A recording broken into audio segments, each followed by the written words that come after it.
the question is, are we or should we be looking to the past as a place to somehow get back to? And it's not a past.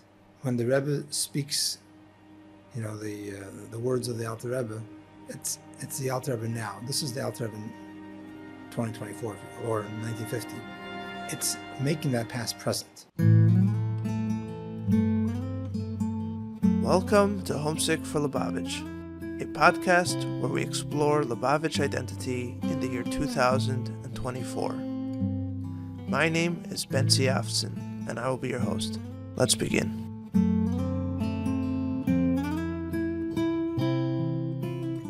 Alrighty, I am here with Rabbi Dr. Shmary Brownstein, correct? Shliach in Northern California, Davis, California, and we are here on Gimel Tammuz, Magalgal and Schus Liyam Zakai, and I'm sure this will be a very interesting and meaningful conversation for us both, and I'm looking forward to it, and thank you for taking the time. Trying to remember exactly how the origins of this particular conversation. It does go back in a certain way to about what is it now? Over 20 years. It's back to the Yeshivas Yaldei Shluchim in Crown Heights, which was a 1-year short-lived experiment, but which I was a part of, and you were a part of for a period of time. The whole time? No, I was not the whole year. I was there for... Taught Girsa or something? Girsa in the afternoon. But I certainly do remember you from there. And then closer to now, a few people recommended that I get in touch with you. And they told me that here's someone who is working on and just completed a PhD dissertation on Bosi Lgani. And they had me at Bosi Lgani. Not at the PhD dissertation, but at Bosi Lgani. Bosi Lgani is a favorite of mine. So, I think we can start from there. Or maybe we start a little bit earlier. I just want to make sure we don't get sidetracked, because the recent theme has been we've gotten stuck in everybody's childhood and teenage years. And we want to make sure we dedicate this conversation to the Bosi Lgani. But I think it does help to know where you're from, and I'm sure that'll help inform the later conversation about Bosi Lgani. So why don't you tell us a little bit who you are, where you grew up, and how we ended up here. So I was born in Buffalo, New York. Okay. And we lived there till I was 7. My parents are Bali Tshuva, who were in a scarf in university at Buffalo. Rabbi Garari, Rabbi Greenberg. Rabbi Garari made their shliach. When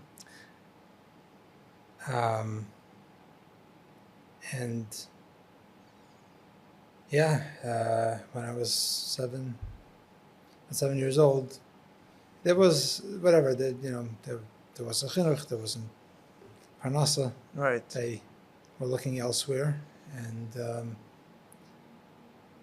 I understand that Israel was an option also. My understanding Probably is better if you talk a little bit into the microphone. My understanding is that they wrote to the Rabba, and the Rabba said to do what my mother wants, basically. So I'm very thankful that they chose to move to Crown Heights.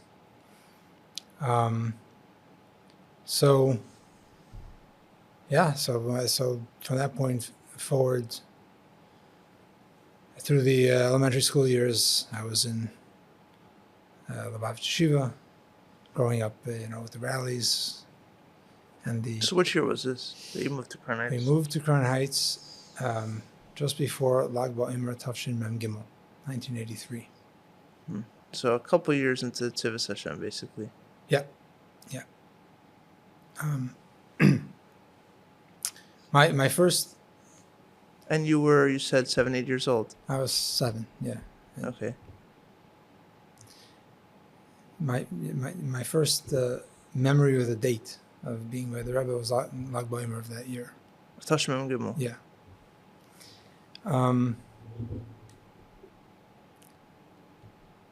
And How did Crown Heights strike you? Do you remember that? I don't know if I could speak to Crown Heights necessarily itself, but more to my social experience in yeshiva. Uh-huh. Definitely was an immigrant experience. Mm.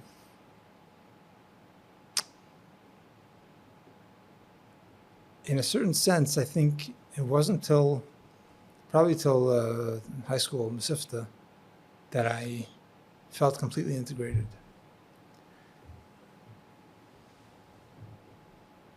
This is because you're not from Crown Heights. This is because your parents are Bali Tshuva. Yeah, both. Both. So we didn't have any family. It wasn't like I had cousins here or whatever it was that.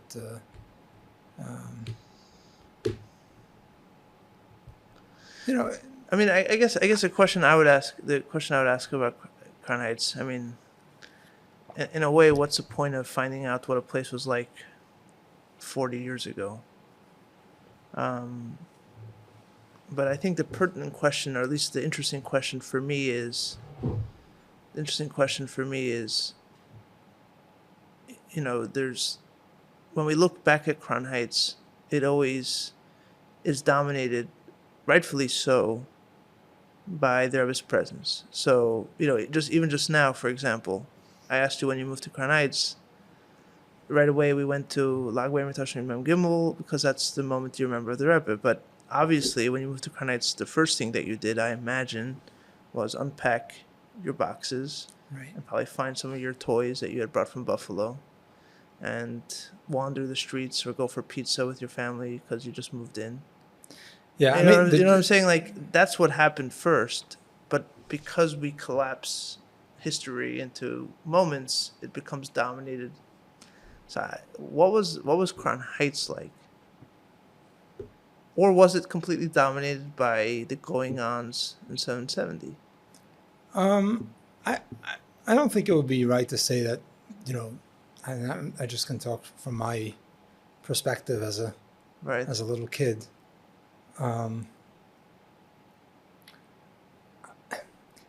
In some sense, yes, life was dominated by the Rebbe's presence.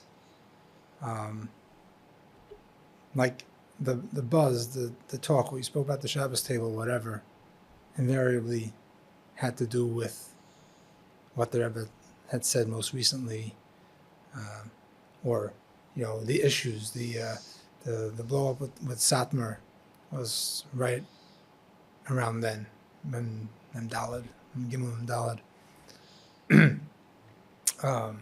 which was a big thing in Lubavitch at the time. There was a Svarim case a couple of years later. Like, those were the issues, at least from what I could see. That,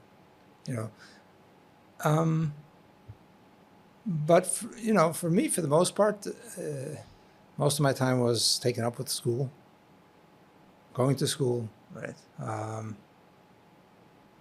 My friends. Homesick for Lubavitch is brought to you by Yuvla Media, which, yes, is my video production company. At Yuvla Media, we believe in the same principles as this podcast, namely that in our communities there are just so many stories worth sharing and worth telling, and that in the end, a good story is always so much more. Over the past few years, we have helped dozens of nonprofits, companies, and families share their very precious stories with the community. If you're looking to share your story, please don't hesitate to reach out to us for a free consultation at hello@yuvlamedia.com. Again, that's hello@yuvlamedia.com. A link can be found below as well. For now, let's get back to the podcast.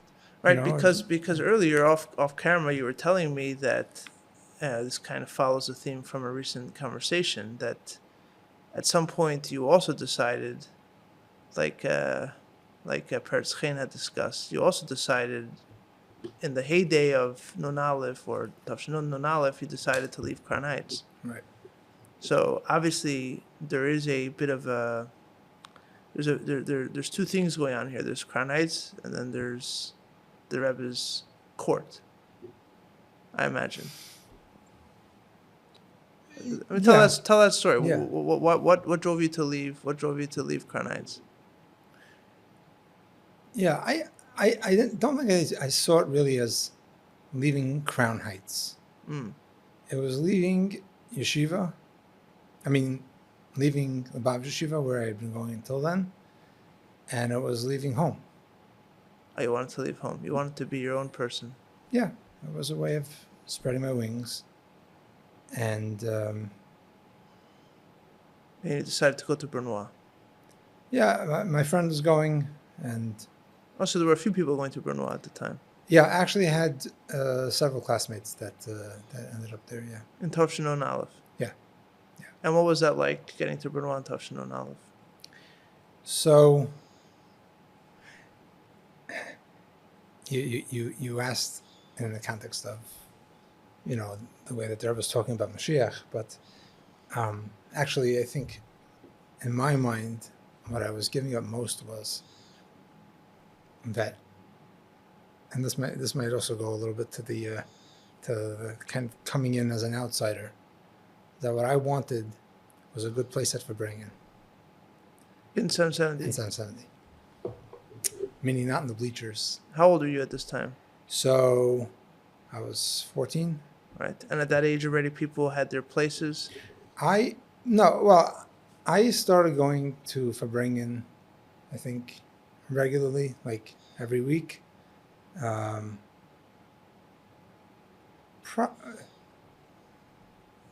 Sometime after Bar Mitzvah. Okay. Did those sikhs, did you understand those sikhs? I couldn't hear anything. You couldn't hear anything? No. So you were standing there to see the Rebbe, you were standing there hoping to hear something, standing to be part of the crowd? Yeah, I was standing to be there, and also I was hoping that with time I'd be able to inch my way closer to get to a place where I could hear. So you wanted a better place. What's that to do with going to Brunoy?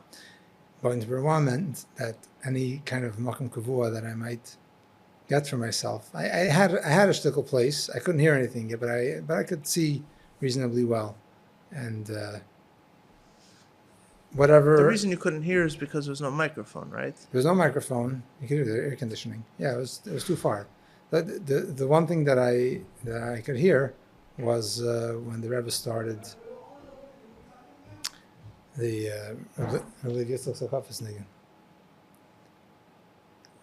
you could hear the Rebbe there at the end of the Fabrengen, the Rebbe would start the niggin, and at the end of the Fabrengen. Yeah, and for a while I didn't even realize it was the Rebbe, but you heard him singing. That's all you heard. Yeah, because the Rebbe was singing rather than talking. There were some occasions when the Rebbe would speak with greater passion, and then you could hear the Rebbe's voice a little bit, but I couldn't really make out what the Rebbe was saying. So you were concerned that you would lose a makom kavua by going to Brunoy? So what I was giving up by going to Brunoy was that the trajectory of getting a good spot, I was not going to be there for most weeks. Right. So that was an actual concern of yours. I wouldn't say that I lost any sleep over it.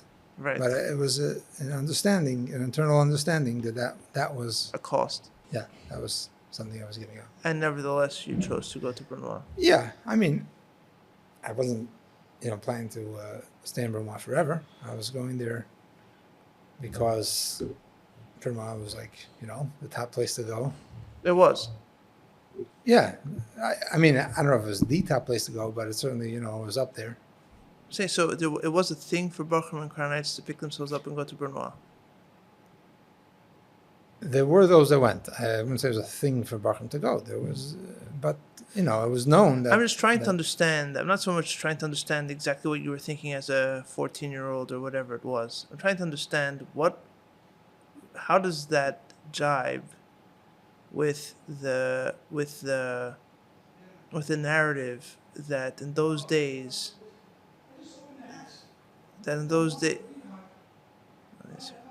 how does that jive with the narrative that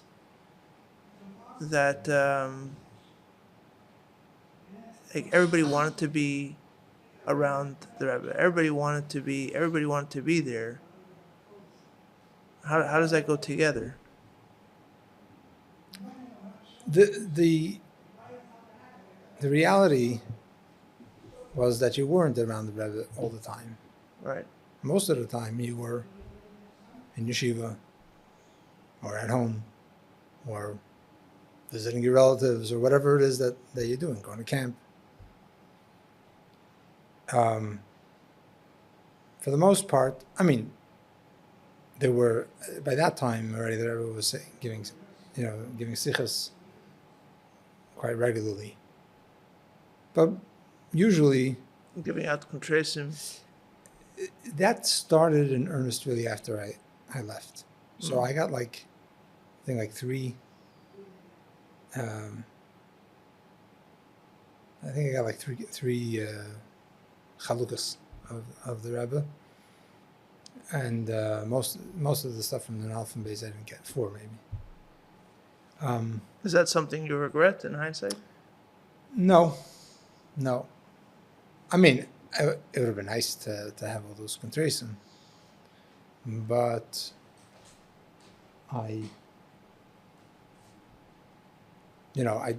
feel like I gained a tremendous amount by the time that I spent in Renoir. So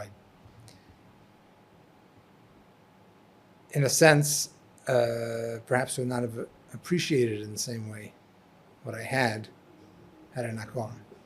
Right. So to kind of tie up the end of that thought, most of your time is not spent around the Rebbe. In Brunoy, you were 24/7 in this sauna of yeshiva. Hasidus, in a sense, even though I don't know if we could say that there were all these Alter Chassidim over there, but it had that sense. I like to say that the ghost of Reb Nissen still haunted the halls of Brunoy. Well, there'll be a lot of people who will insist that's what was going on, because you left 770, so it must have been something like Reb Nissen who's schlepping you away, right? I mean, it's coming from the Shem Tov. Yeah. I mean, I don't believe. I'm saying. Yeah, okay. Yeah. Maybe there's a part of me that feels that not that I'm aware of, not that resonates with me, but I mean, it makes a lot of sense what you're saying to me, and I think in many ways it's a very relevant conversation it's a very relevant idea to a conversation that we're having on Gimel Tammuz, because in many ways, to me, it lies at the heart. It lies at the foundation of Lubavitch identity today. Is your identity one that revolves around the Rebbe's presence, physical presence, right? But like you're saying, sometimes when you make that the anchor, and you cannot be around him all the time for many reasons, right? You kind of put yourself in a pickle or in a corner where this is how you're going to anchor your identity, but you're not. In many ways, it's not dependent on you. You see what I'm saying? I mean, it's not the same as after Gimel Tammuz. Why not? Why not? Because 100% our orientation was all around what's going on in 770. You're saying in the sense of being up to date and there being something going on this month and this week. What came in on the fax machine? The Rad, the Taxer, the latest Sikha. Okay, I understand. The Beis Chayenu. I understand. I don't think I was even aware that there was such a thing called Beis Chayenu until I went to Brunoy. I understand, but if a bacher goes to yeshiva today, and he finds himself immersed completely in the world of Chassidus and learning. I understand it's not the same as hearing, as I was talking about this, and I was talking about that, and dealing the last sikha, and that sense of presence. And the hookups. I mean, we Yeah. never spoke in the week. Yeah, I understand, but that question of physical intimacy, of or physical presence versus something that is more, I would think, about you, like what are you immersed in, right? Like what Yeah. I mean, in other words, you could theoretically, daven with the Rebbe every day and not really be that plugged in, let's say, to. Right, because even the if you're Rebbe's by even if you're by the Rebbe's davening, you're there 3 times a day. It's a part of the day, right? There's, it's not just picking on, like, okay, so let's say you can be with the Rebbe 50% of the day, or 60% of the day. Fundamentally, at some point, you cannot be, when you make it about another person, there's always going to be a limit, right? I mean, you can be married and be in a loving marriage, but you cannot make your identity all about your spouse, because there's a limit, right? You become a problem if you have nothing to yourself. That's true. But at the same time, that's a good metaphor, because when you go on a trip, like I am now, I mean, Right. the fact that I'm not physically with my wife, I have that home somewhere. Right. I Right. do have that Right. tether. So it's not, I'm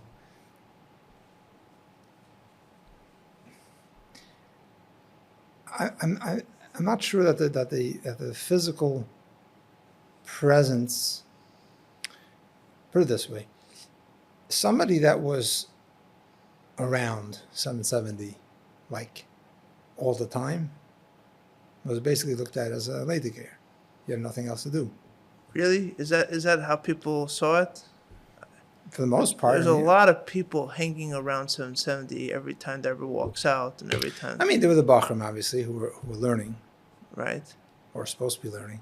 But Right. I'm saying, fine, that was their. You're saying non-Bachrim who were in But I'm 770? saying, if somebody, if you even Bachrim, most Bachrim weren't learning in 770. Who was in 770? Even the Israelis weren't really in 770. They were in Torah, but whatever. They were around for all the tefillas and everything. But if you learned in all Torah, you weren't davening with the Rebbe every tefillah. You might go for a sicha. If you learned in Lubavitch yeshiva, you certainly were not. Because it was in Flatbush. Right. So, many times you probably ended up. I mean, I wasn't in Beis Medrash there, but you couldn't go in for every sicha. You'd listen to it on a hookup or something. Right. But the Hasidische Bacher or whatever would be somebody who was up to date on everything that was going on everything, on the latest things that the Rebbe was koching in or whatever it is. Right. So you didn't feel like you were losing that by going to Brunoy? Absolutely not. I wasn't losing that at all. On the contrary, I think that in many ways I gained more of that. I became more attuned to, to what there was out there.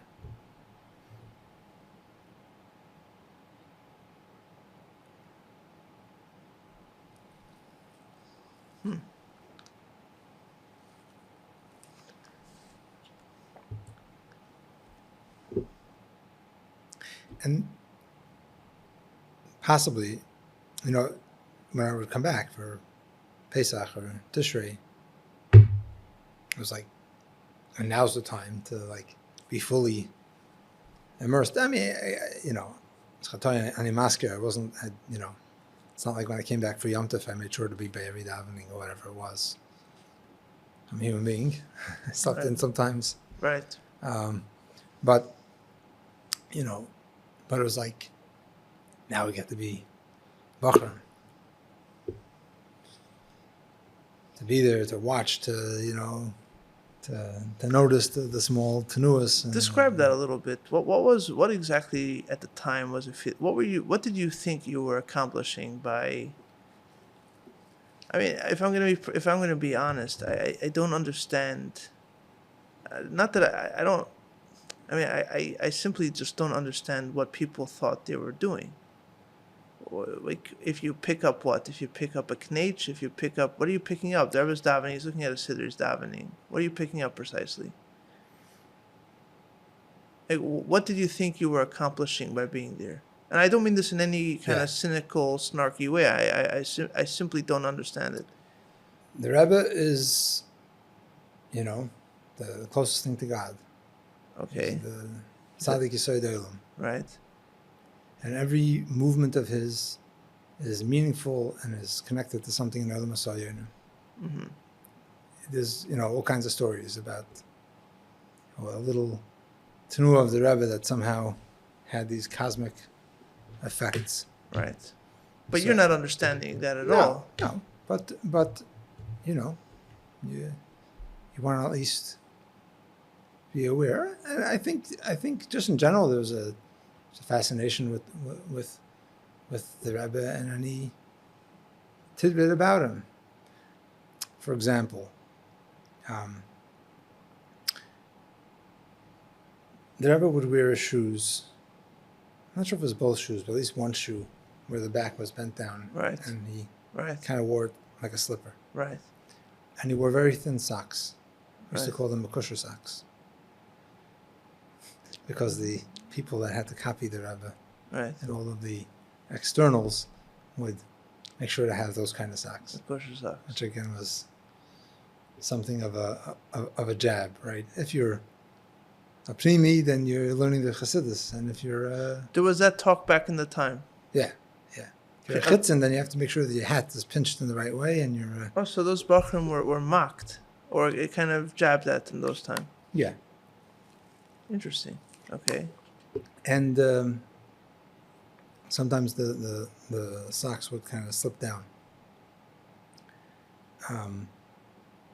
Or I once remember seeing the edge of a gartel coming out from the bottom of the Rebbe's pants. The Rebbe was wearing a gartel underneath his clothes. You could see the edge of it coming out. It's something about the Rebbe. He's wearing. It's something kind of inside, but you're. So that's what I was about to ask you, and it very, very much leads into that. It feels almost like there was a craving for that personal connection that had been there 40 years earlier or whatever with Yechidasin, and like to really like I know something about the Rebbe, I've learned something about the Rebbe, I've gotten to know him better, let's say. And like if I like something like that, where like you just the way you phrase it, even like there's something like about him that's like not obvious, or not maybe nobody else picked up on it, but I happen to notice it, and not necessarily I can go brag about it to my friends, but I can feel like there's like a glimpse of something that I didn't see before. I don't see it so much as a personal connection. In other words, it has nothing to do with me. There was no like interaction over there. It was just the. No, but it's a craving for intimacy. It's a craving for something that's private, like you called it. I mean, did the Rebbe feel distant? I don't. Trying to remember how I thought then. No, I don't feel that. I don't feel that. I know that the issue of does the Rebbe know me is an issue that apparently was a perennial issue. That the Bachram and the Chafs felt that they didn't have compared to the Bachram and the Yuds, and the Bachram and the Lameds felt they didn't have compared to the Bachram and the Chafs. Personally, I mean, I was young. Because I know that I was not quite 16 yet, so it wasn't even really an issue for me. Like, it didn't bother me. Does the Rebbe know me? I mean, so then why I believe that the Rebbe knows everything, so he knows me also. In a spiritual sense. Whatever. Right. it didn't It wasn't a problem that was occupying you. it didn't bother me. What I wanted was, So why did you care to see the gartel coming through the pants? I wanted to know the Rebbe. I wanted to see the Rebbe and to watch him. And what are you learning about the Rebbe seeing a gartel coming through? I mean, well, yeah, not learning anything. That's what I'm saying. That's part of who he is. I don't know. I mean, again, I mean, it just feels almost, if I'm going to be crude, it feels like grasping for straws. Like, I don't think it's grasping for straws. I think it's the opposite. I think it's. This is somebody that. That has tremendous significance for for me, in general, and I wanna know more. You know, when they printed the volume of Igros Kodesh of the Rebbe's letters with the Frierdiker Rebbe, right? I'm sure. I mean, you tell me what your take on that was, but I think for a lot of people that was like, it was so. I don't know, like filled this deep craving in people to kind of know the Rebbe better. And yeah, I have that feeling more. I mean, just personally with the Rishim. Yeah, there were a few letters there that were very, very interesting. That were were being circulated and people were pointing out. The Rishimis certainly did that for me, especially when I mean, I wasn't old. It wasn't that I was old enough when it was coming out to be excited about it, but later on in my life, when I, opened up the Sefer, especially when I started putting together the Rishimis that were written and dated to certain times in the Rebbe's journey, escaping the Nazis, and you can put, like, there are some Rishimis that the Rebbe had. They were notes that the Rebbe wrote preparing for Dvar Torah he was giving in shul. So you know what I'm talking about. So it says the year and it says a place, and sometimes it even says a shul.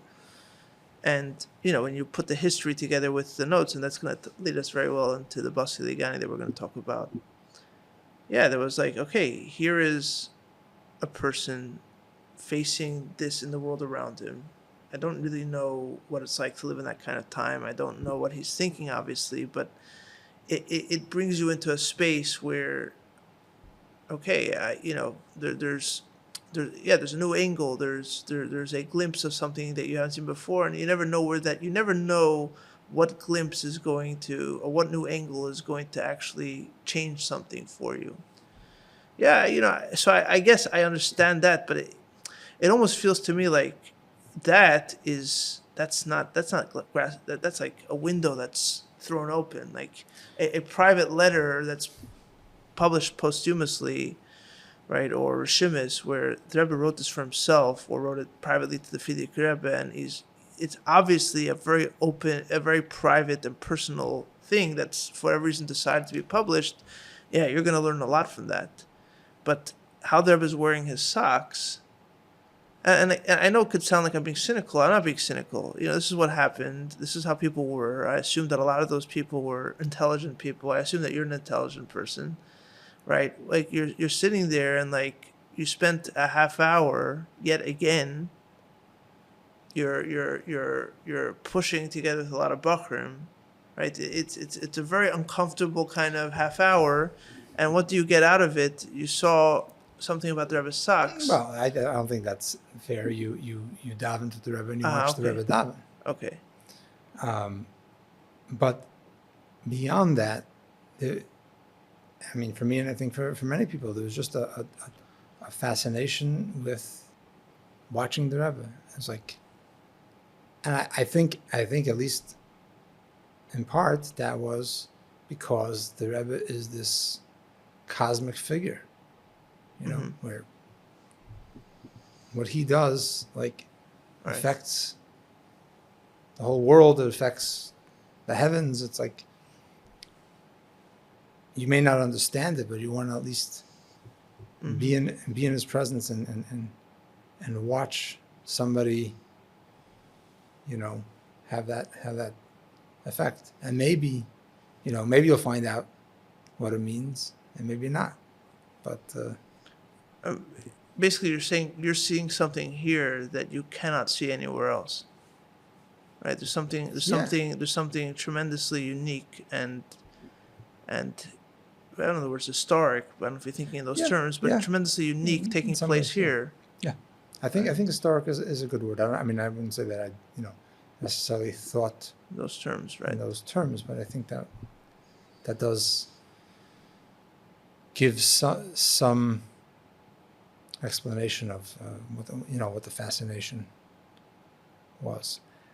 I have found that looking back, when you see videos of so many people spending so much time, I mean, because you think about it, the amount of hours, if you multiply it, that you have 1,000 bachrim spending a half hour, that's 500 hours. It piles up. We're talking about tens and tens of thousands of hours, hundreds of thousands of hours a year spent just being able to catch a glimpse of the Rebbe's Hanhaga. And yeah, I understand davening. Okay, you're davening with the Rebbe. There's a certain feeling. There could be a feeling of Remus, I imagine, of being picked up. You're at the Rebbe's minyan, but there are people also watching the Rebbe walk into the car, walk out of the car. The different kind of things that you're not. There's hundreds. When you look back at it, you say like, "What were we doing?" As you're talking, I think I have a way to articulate it. We have a concept of Tnuas Tzaddik, right? That the Tnuas Tzaddik is something that is of utmost importance. It's a yom yom. It's as a poil shalei shachach la'ad or something like that. A shpal zayda with the Baal Shem Tov. Yeah. Even the most slightest Tnuah of a Tzaddik is, and the Rebbe was Chassidus come to life. All those things that we learn about in theory, he embodies it. It's happening in him. So you want to be there if you could. You want to see that. I guess the question I'm asking, if put it all on the table. I mean, sometimes the way to test out an idea is to push it to the extreme.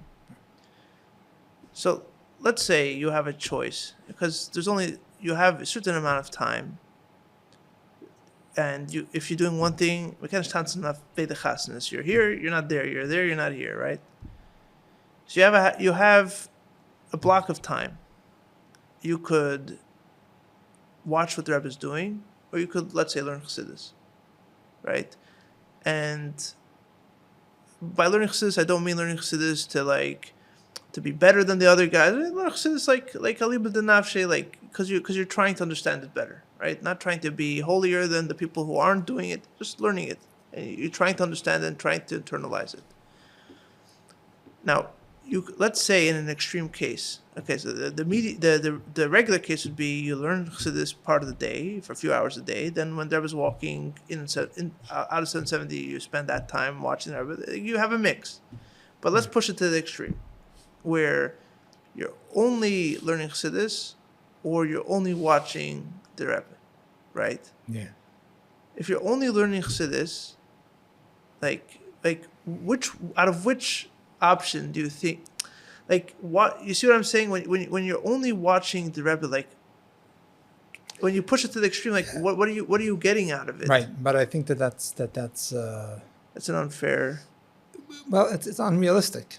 No, because my point is that people spent a lot of time doing this. A lot of time, obviously not all their time, but they spent a lot of time. Because most of the time the Rebbe was not out. The Rebbe was only out for limited, and on an average day. Let's say in Tafshin Nun, right? The Rebbe came out to daven Shachris. Right. The Rebbe came out to daven Mincha Ma'ariv, or Mincha, and then Ma'ariv, depends if he went to the oil or whatever it is. Right. Most of the day, the Rebbe was in his room, right, or he was at the oil. Right.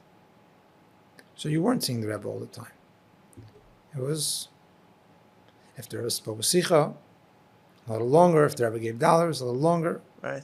And the Rebbe came out for Ma'ariv, would be when Seder was over. So it wasn't on the cheshbon of storm. And if you're not going to be there then you're missing that moment. If something happens, you missed it. It's not like That's an interesting point. It's an interesting point. You're 100% right. And I think, part of it's just my historical ignorance, but part of it, I think, is, so much of the videos and the narrative, like the consciousness, like the history that we have of that time is all around the Rebbe. So I assume, and I think many assume that, if you're around the Rebbe, you spent literally 90% of your day being around the Rebbe because that's all that was going on. And what you're pointing out, and it's of course correct, is that in actuality it was 5% of the time, maybe not even. Yeah, in a sense, it was all around there, but you could say. I'm talking about in the actual quantity of time. Right. You had plenty of time. If your concern was to have time to learn, you had time to learn. The Rebbe was very careful overall not to disturb the star. Right. And what explain in other words, the Rebbe would farbring or come to davening was the times of davening, or give a sicha or whatever it was usually not at a time when there was seder.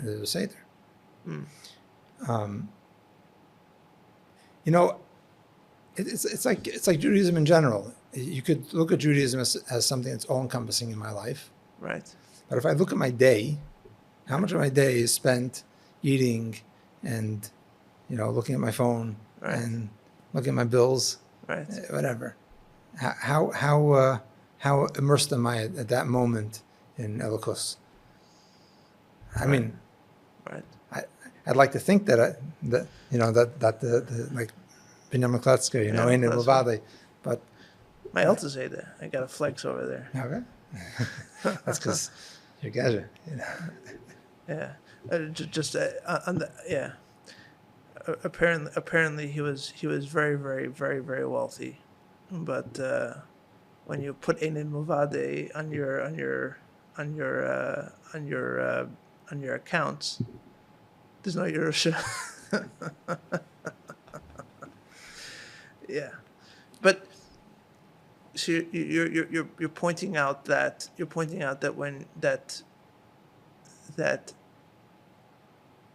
yes, the Rebbe's presence was very dominant, but it wasn't. It was more be'echos, not bekamos. It was the theme. It was a motif, as opposed to actually taking up all the time.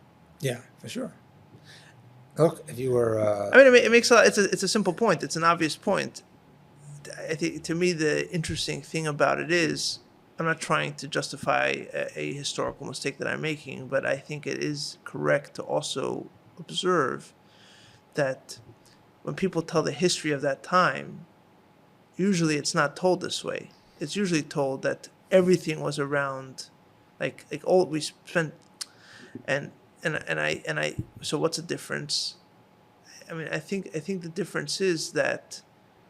I'm not trying to minimize, if it was only 5% of the day, so you're only losing out on 5% of your day now, not that Rabba passed away. I'm not trying to make that kind of silly argument.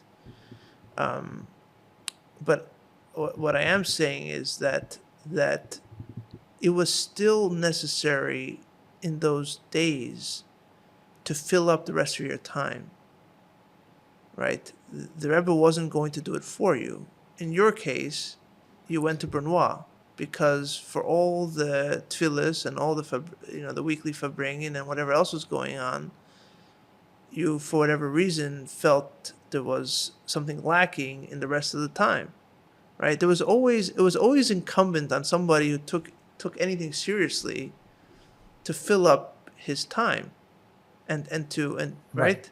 That's a point I'm driving at, and I think that gets lost a little bit in the narrative of. The Rebbe in like when we look back, the Rebbe is so dominant in our conception of the past. I think it distorts a little bit. The past is very. You see what I'm saying? It's very important. It's very important to put things in its proper context. Yeah. I would say that. Roughly, you have three categories of people. Then you have people who didn't bother going to farbringen, or very often, let's say. Right. They just They just weren't ba'inyanim. You have people who, on the other end of the spectrum, were immersed in, in learning the sichas, in learning the maamorim, in doing the hayrois that the Rabbi had given out in any given period.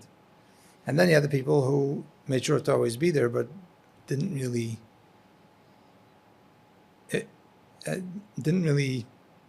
for whatever reason, go for the content. It was about, The spectacle. being around, The spectacle. being able to say that you were there. that you were there. And obviously, and maybe it's not obvious, but the ideal is the person that made sure to be up to date on the sichas and the maamorim and take them seriously.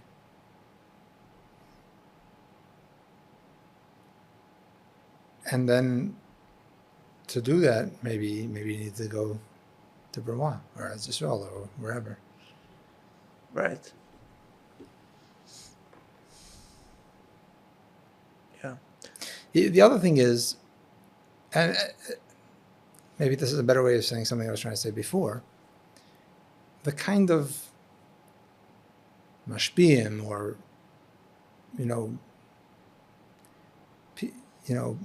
people that you could get the authentic stuff from, we just didn't have it around here. Or at least we didn't feel we had it around here. Like the real Hasidim were in Chabad or in Brunoy. I don't know if that's... Is that just a function of the grass is greener on the other side? Who are we talking about in Chabad? Is there Mendel? Like who? For example, yeah.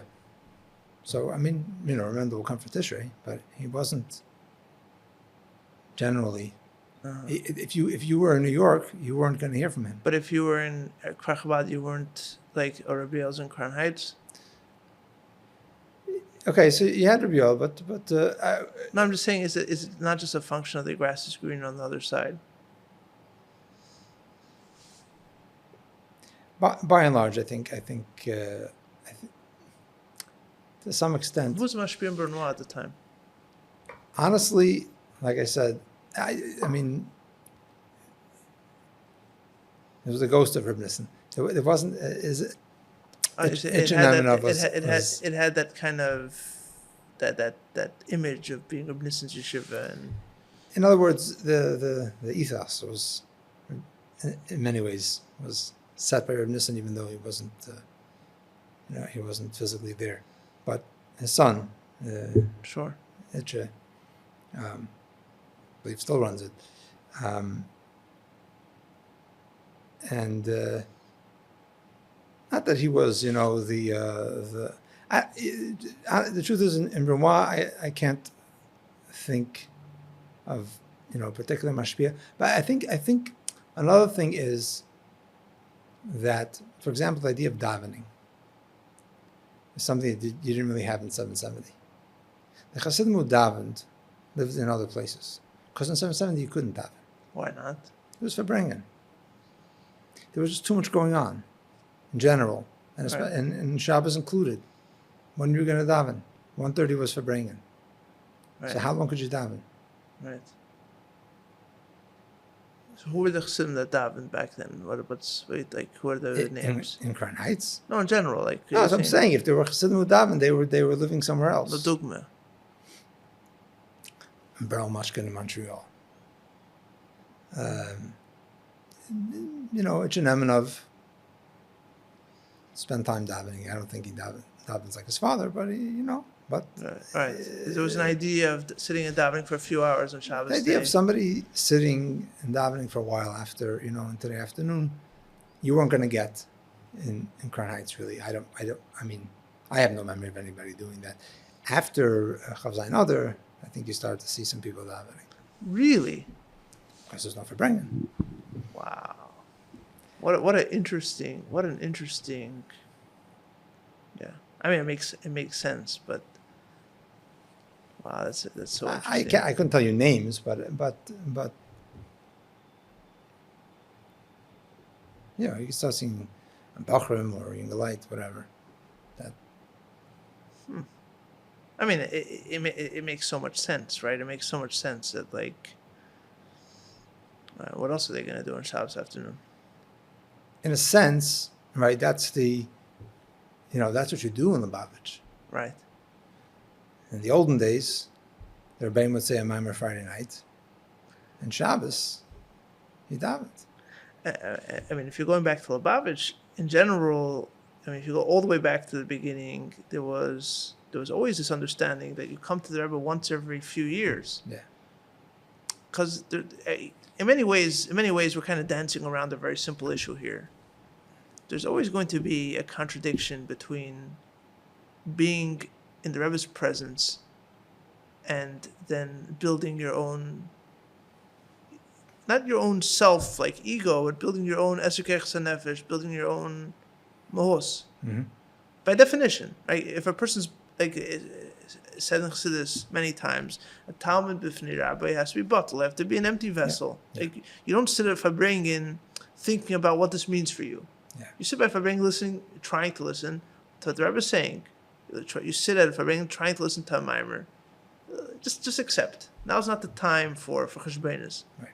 You'll make the cheshbonos later, right? So it used to be that, like back in the beginning of the Alter Rebbe's Chassidim, the stories of they would come once every 10 years or whatever, right? And then they'd come, they'd get a lesson, then they'd work on it for 10 years, and then come back. I mean, the Alter Rebbe didn't let you come more than once every 10 years, was it? Well, not once every 10 years, but it was right every 2-3 years or something. At the minimum, yeah. Right? So you push it spending. You saw it becomes even less when you realize how many years is the Alter Rebbe? 30 years, let's say. I don't know exactly the number. And so Chassid, who lived the entirety of the time of the Alter Rebbe's Nesius, according to the Cheshbon, saw the Alter Rebbe 10 times. 10 times, that's it. Right. It's like, that kind of brutal math that people do, where like, oh, I always see my parents every year. Okay, your parents are going to live another 20 years. That means you have 20 more times. Right? Every year sounds a lot more than 20 more times. Right? Right. It hurts when you do it that way. Yeah. So you saw the Alter. Well, I think it's a little unfair also because there's, it's that connection that then of course continues. Of course, but in a sense, there's a truth to the fact that like that you saw the Alter Rebbe 10 times, and that was it in terms of presence. Because there's a math here. If you're in front of the Alter Rebbe, you're going to be elevated, but you're not going to ever be able to bring yourself up. You're just riding his coattails, right? And the other Rebbeim also, and I think that's part of the reason why the yeshivas were the Tenchetumim it wasn't the Tenchetumim, but Bachrim weren't brought to Lubavitch, right? People didn't live in Lubavitch until Tenchetumim. The Rebbe has his court, and it was a famous lashon that they bring, that the sand around the ocean is the driest. They used to mach up the people in Lubavitch, right? Yeah. I mean, there's a math here, and there was the concept of the Yoshvim, the Yungalite would come to spend. Right, Yungalite, not Bachrim. Probably not Bachrim. I wasn't there, so I don't know.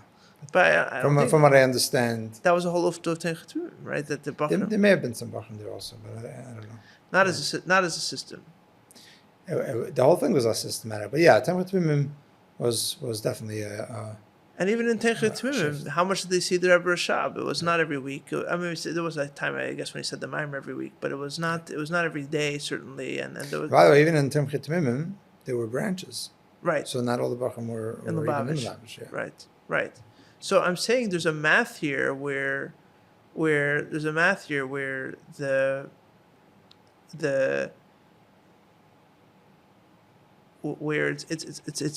very clear that you cannot be in front of the Rebbe and also doing the necessary work to grow in the way that the Rebbe wants you to grow, right. If that's even what you want, right?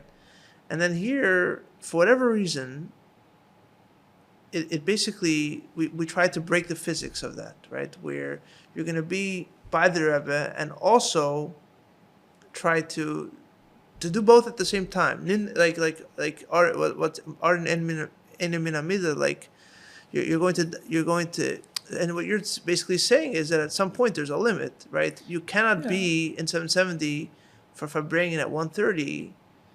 And also, I mean, I guess someone could say you could wake up at 4 in the morning. I guess someone could say that. Yeah, well, but then again, you can't daven with the Rebbe. Right. There you go. There you go. So, I mean, There's always theoretically, a choice. if you wanted to at least start davening with the Rebbe, then you'd have to be finished by before 1:30. Right. And there's also the fact, and I think this is just a fair thing to say, that when you're around such a powerful presence, it's the same token that you're supposed to be bottled b'fnei Rav. You're also, in a way, being in front of the Rav forces you to be bottled. Like it's very hard to be in that presence and also, right? Yeah. Again, I don't think. In other words, if a person wanted to do, generally speaking, right, even if you were in Crown Heights, I think if a person wanted to do Avodah Primus, there was plenty of opportunity to do that. Like I said, the Rebbe was not out all the time. However, that being said, especially in the noons, where the Rebbe was saying sichos, very often, and for bringing every Shabbos, especially the Farbrengens every Shabbos, that meant that davening b'avodah was not going to happen, pretty much. Right. Either that or you're going to miss the Rebbe's Farbrengen. And if a person was davening b'avodah at the expense of being at Farbrengen, he's a nifrit. I mean... Right. No, there's a math to it. At some point, the physics of time, right? It's just how it is. You cannot, try. Oh, but is it about the Rebbe? They say the lashon, or like, if you would have had a 25th hour, then he would have done it. Like, time eventually. There's only so many things you can do in a certain amount of time, no matter how efficient you are, right? You can only squeeze so much into time. Yeah. And so there's a choice to be made here, and so why do I find this interesting, or why do I find this important? Because I'm trying to think. I mean, I know I find this very interesting. I think there's just this theme that keeps on coming back to me, and I think this will bring us to your work on Bosi Lgani. There's a thing that comes back to me where, like, in some ways, you talk about the Alter Rebbe, where, like, a person would come to the Alter Rebbe and then you'd come to the Alter Rebbe for a Yom Tiv, for a week, a month, I don't know how long they would come, and then he would spend years away from the Alter Rebbe. Now you're talking about people or a group, an experience. Okay, many people today weren't part of it, but there was this experience that happened where Chassidim spent years and years with the Rebbe. Yes, I understand, not the whole day, but in a way that it dominated their lives. It shaped their lives. But this is a cumulative experience. It's not the experience of any one person. That's what I'm saying. And so, there is a way, to me at least, to look at the years after Gimel Tammuz as the years that experience has to be internalized. 100%. Right? No, 100%. But if one week without the Rebbe could last 3 years, how long does an experience with the Rebbe that and a phenomenon with the Rebbe that went on for so long, how long does that last? Yeah. That you're 100% right about that. I don't think it's a consolation. No, for the fact that we don't have those opportunities now. What I do think is that it is very much precisely what the Rebbe was driving at. And I'll give you an example. When I was, as a doctoral in Brunoy, you get the faxes of the sichos or whatever it is, and they would make photocopies and whatever it is, and then you'd have, I think you had to pay us whatever small amount to get a copy. And I had in my jacket pocket like a stack of sichos that I had not yet learned. Right. You're falling behind. Right. There was a glut of output from the Right. Rebbe, Right. especially in the nuns. Right. The late mems was especially my maamorim coming out every few weeks. Mogadik sicha every week. Kuti sichas every week. If a person actually got through it, Right. they couldn't have digested it. It was just not possible to digest. It was like a fire hydrant. Right. Drinking from a fire hydrant. And after Chavzayin Adar, That made you me have thirsty. now Project Likutei Sichos.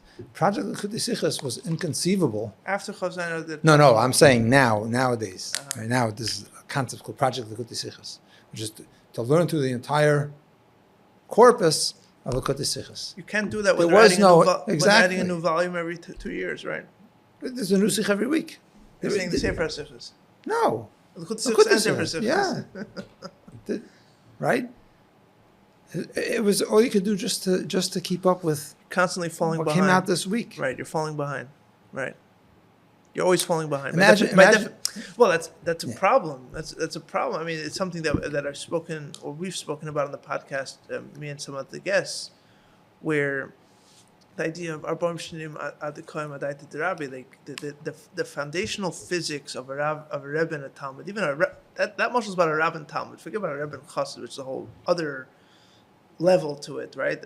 But the foundational physics of a Rav and Talmud is that what takes the Rav however long to say takes 40 years to internalize, right?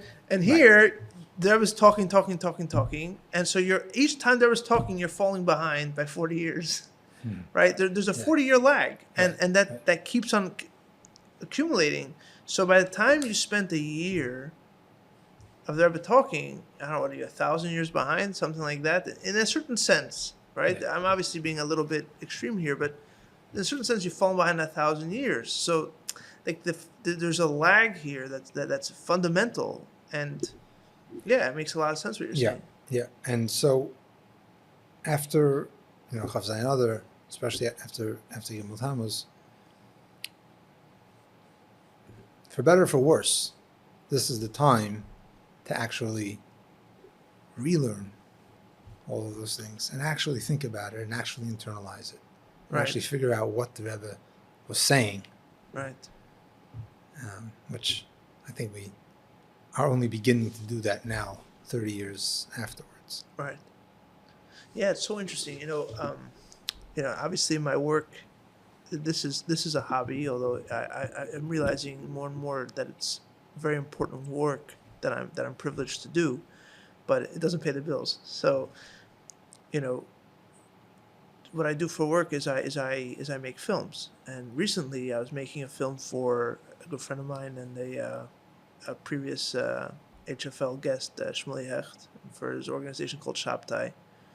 And we interviewed someone, forgetting his name now, Samuel Lankar. Samuel Lankar is, I think he was brought up Catholic. He's not Jewish, doesn't come from Jewish parents, brought up not Jewish, and he's not a convert, right? He's an ex-Catholic, but not because he became Jewish. And anyhow, the Samuel Lankar is a very brilliant graduate of Yale, and he runs a very prestigious magazine, and an academic magazine. I think it's called Marginalia. Anyhow, Samuel Lankar took an interest some years ago in Chabad and the Rebbe. He's fascinated with it, and he's gone to certain programs and events to talk about the Rebbe. Anyway, we went. Long story short, I went to New Haven to film and interview Samuel Lankar for a film that we were making. And there's something that he said there it was so interesting how he was talking off the cuff from how he internalizes all of it. I wasn't feeding him here's what it says in the Sefer. He was talking from himself.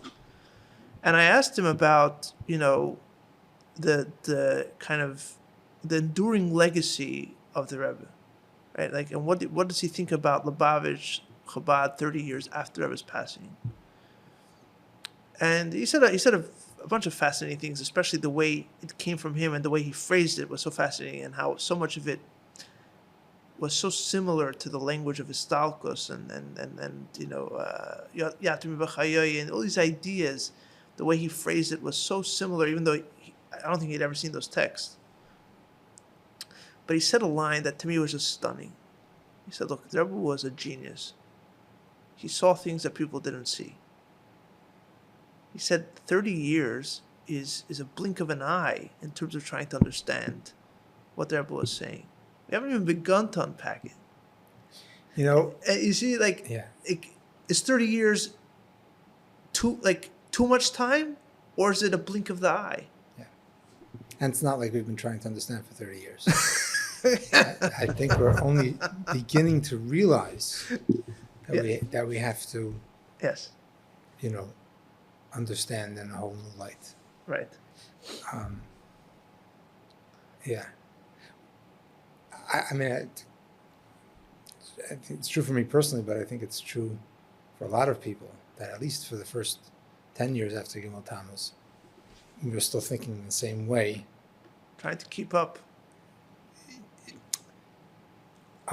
Thinking that we got it. We knew what the Rebbe and now we just need said, we need a new letter, a new Rishimis, a new and maybe or if there's any gap in my knowledge, that gap is in those sichos that I haven't learned yet. Right. But what I've learned, I have it covered. We have to esht. Right. Go back to Chelik Aleph and right. and right. see it again. Right. And then hopefully we'll begin to understand what the Rebbe really was saying. Right. Yeah, because a lot of times people in Lubavitch, out of Lubavitch, will say, "Look, I mean, what's the prognosis for Lubavitch? It's just going to become like Breslov, right? You have Nachman of Breslov, Rebbe Nachman, and he had a couple Svarim, and he passed away many years ago, and the Chassidim still go to Tzion, and they're still Breslov Chassidim, but they're and they call him the Rebbe, right? And but and I say, look, of course there's a similarity in the sense that there are Chassidim living after the Rebbe passes away, but to me the fundamental difference is just the amount of Chassidus and the amount that we have to work through is just it's orders of magnitude larger, right? We're not. It's not left up to imagination. Is my point. It's not like we have to imagine what to think about. Like we've run out of things to figure out. That's for sure. But I feel like there's also the whether it's life experiences or whatever it is. It's as we go through, as time passes and things happen, and listening to the things that the Rebbe said 50 years ago or whatever it is, and it sounds like he could be talking about today. Right. And that appreciation we wouldn't have had 25 years ago. Right. Right. There's. So that's a different nekuda. But that's a different nekuda. But I'm saying is that there are layers right. of understanding that we're not shaykh to. We didn't know what he was talking about. We didn't know what he was talking about, and we didn't have the time even to sit and stew in it. Right. Yeah. So getting to your dissertation, which is on Bosi Lgani, what's the title of it? Oh, I cut you off. You caught me flat-footed. Yeah. I think voicing the Shechina, Chabad thought in the seventh generation, or something like that. It's still a draft, right? Or is it published as a book? It's not published as a book. Is it going to be? In Mirz Hashem. Right, so I mean, it's right now. It's in the stage of Machshava Kduma, but but That's a goal. That's a goal. So that's a working title. But it was very interesting. I read, like I told you, it's a 250-page document that you sent me, and I've probably gone through 40, 50 pages of it, the easier pages. But one of the interesting things that you actually quote from Elliot Wolfson, and you seem to accept it from him, which is precisely this point that, and it's also interesting how you disagree with him. He makes a point that the Rebbe was essentially talking past the people in front of him. Right? The Rebbe was talking past the people in front of him. The people didn't understand at all what the Rebbe was talking about. I'm not sure if he's trying to suggest that only he understands. I mean, that's just me being silly, but Not necessarily. No, I'm saying I think he thinks he understands it better than a lot of others, but I'm sure he also feels that there are things that he doesn't understand. But in any case, he's convinced that there was talking past the people to God knows who, a different audience, future audience, a different audience. And you say, while it's clear that there's truth to that, one cannot separate the Rebbe's talking to the people he's talking to. I forget the exact words that you use. You've read it more recently than I have, so I don't remember exactly what I wrote. Yes. In other words, one of the things that I feel that he misses. He's fascinated with the Rebbe as a mystic. Right. And as a very subtle and scholar, thinker. Well, like very subtle levels, like right. Very Dakistic ideas that he thinks were lost on most people. But the same Rebbe was the Rebbe who stood and gave dollars to all the schnorrers, on a Sunday afternoon. In other words, I give pennies to the kids. Yeah, to the Rebbe, it was not. It was. I'm not gonna say more important, as important, whatever it is, but at least equally important. The simple,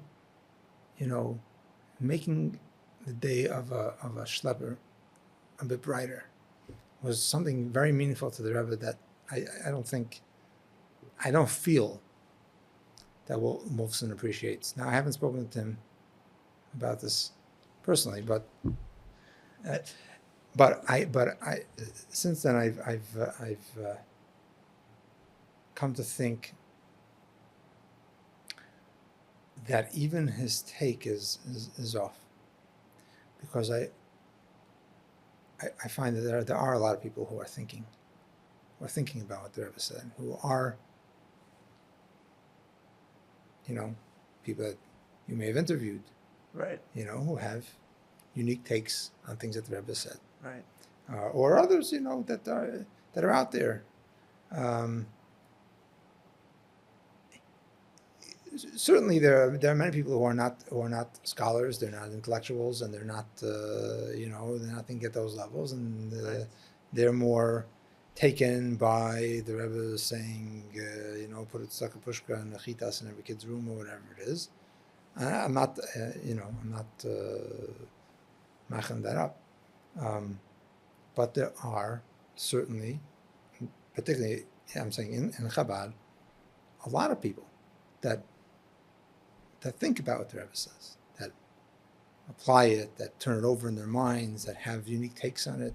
So I think that in that sense he's also not entirely wrong. I did a little kind of exercise myself, because on the cover of the book is the picture that you interviewed Mark Aston of Elliot Wolfson's book. Yeah, the picture of the Rebbe. Yeah, of the Rebbe Chabad Shvat, right, with the Chassidim behind him, and kind of looking at the various Chassidim, thinking, does that one understand? Does that one understand? Right. What? For definitely for a number of them, you could question how far they thought about whatever they may have been saying then or in general, but there are definitely a lot of people in Lubavitch that are actually thinking seriously about what the Rebbe has been saying. I mean, going back to that idea of the mashal of the Rav and Talmud, the famous idea in Chassidus about the mashal, right? Where that the point of a mashal is that the Rav gives a mashal, and there has to be some understanding of the mashal. Otherwise, it's nothing. Otherwise, it's just completely over the Talmud's head. Right. There's nothing that's been transmitted, and the mashal also has to be understood perfectly, but on the level of the mashal. Right? The mashal has to be mechuven in the understanding of the Talmud. Otherwise, the nimshal is going to be completely off target. But there are layers here, right? The fact that, and when you understand the mashal that the Rav told you, you understand the mashal, right? You understand the mashal, Right. but you don't understand the nimshal. That's what takes 40 years, The right? vart is that it's a seed. Right, That the Rav has given you a seed, right, and when you take that right, and you think about it right, and you work at it, you're going to understand what the Rav right, was thinking. right, So you have it already, and you just have to unpack it. right. And I think it's important not just to kind of have a hypothetical debate with a non-present author, Elliot Wolfson, who I've never met, but I think it's important also in terms of this conversation where it's not either or. Thinking to myself, it's not either or, where either the people then, understood everything and there's nothing else to understand, nothing left to understand, right? And we're just waiting for more kind of, Pearson missions or what have you. Or on the other hand, that they understood nothing and now we have to basically start from ground zero and throw everything out the window and start all over again because those people were completely off the wall, which sometimes I feel. But,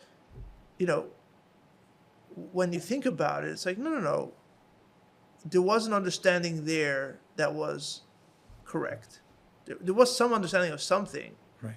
right? And to assume that they were wrong just without proving that they're wrong is arrogant. You have to see where they were coming from.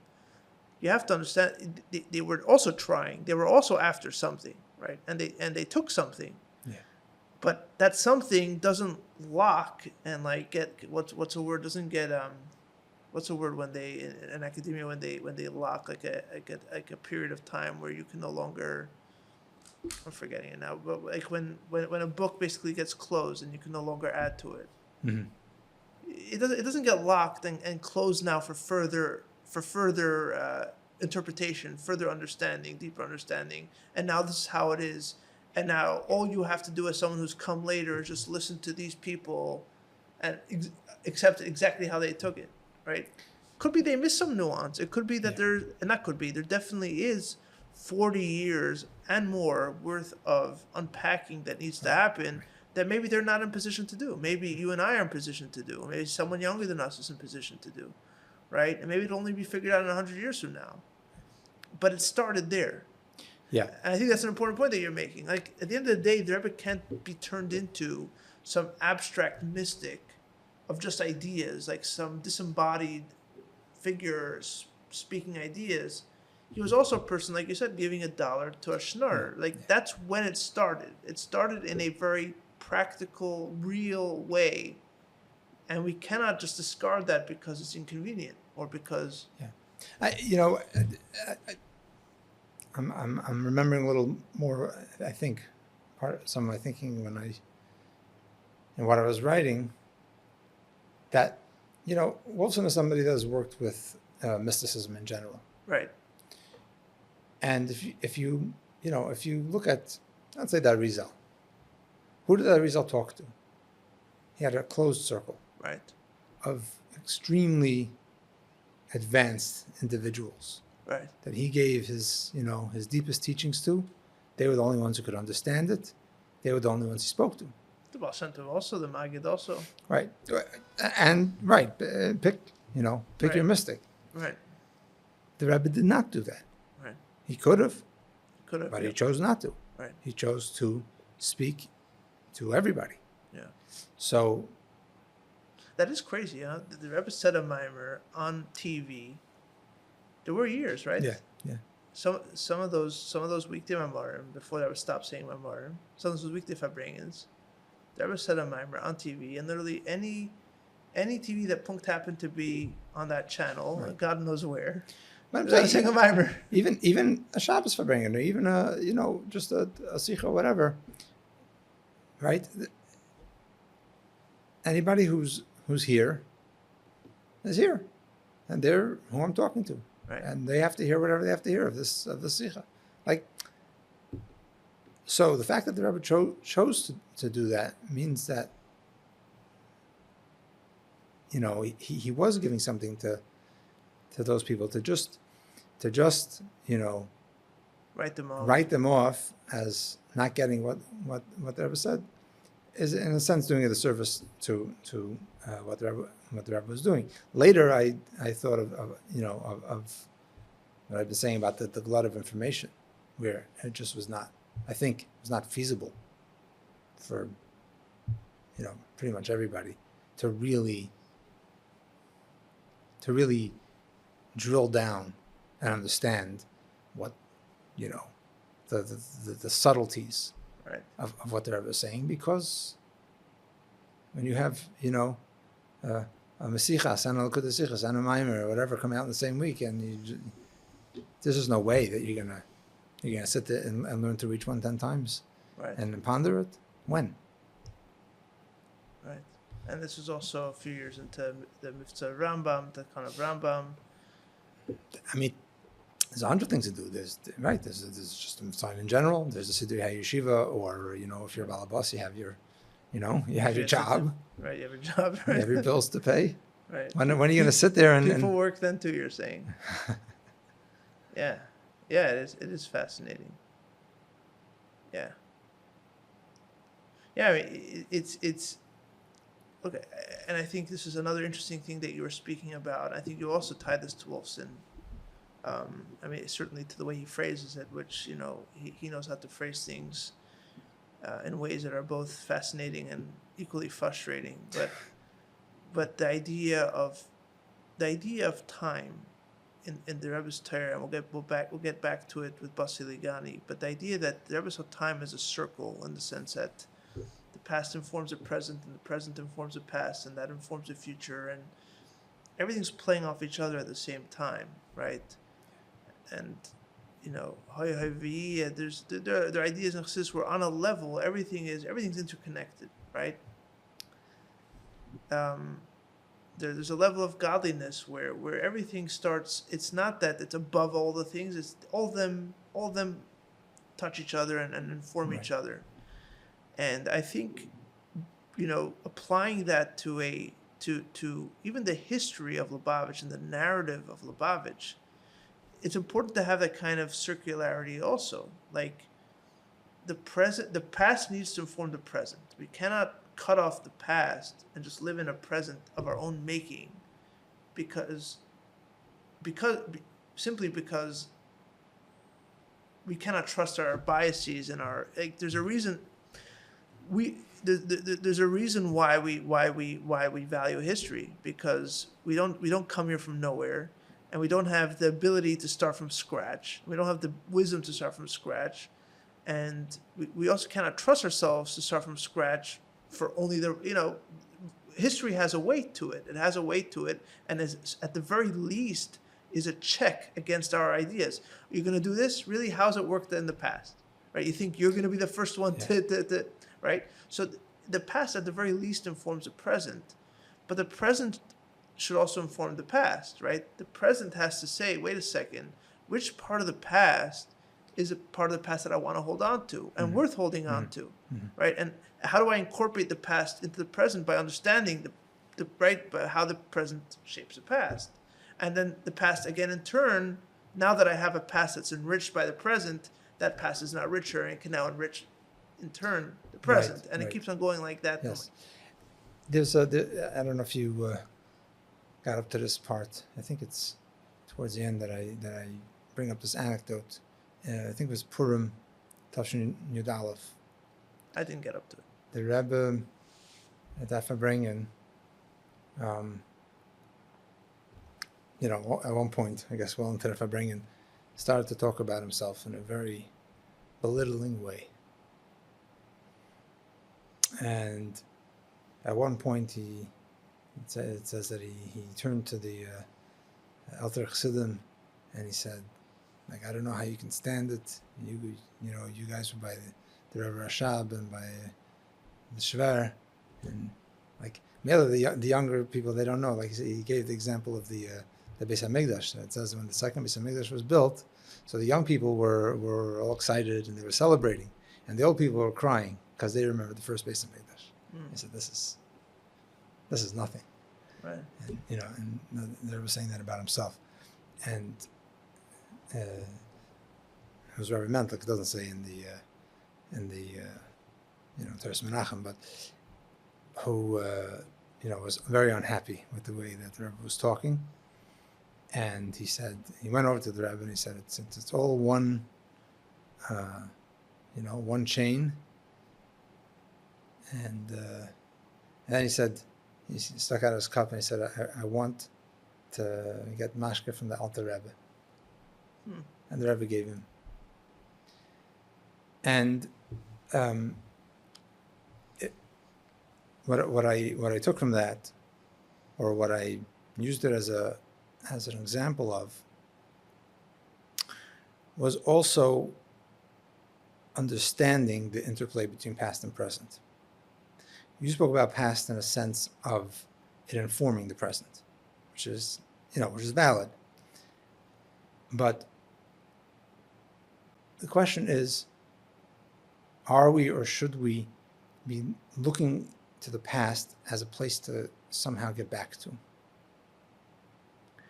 And part of what I'm trying to say is that it's the Alter Rebbe now. It's not a past. When the Rebbe speaks, the words of the Alter Rebbe, it's the Alter Rebbe now. This is the Alter Rebbe in 2024, if you will, or in 1950. It's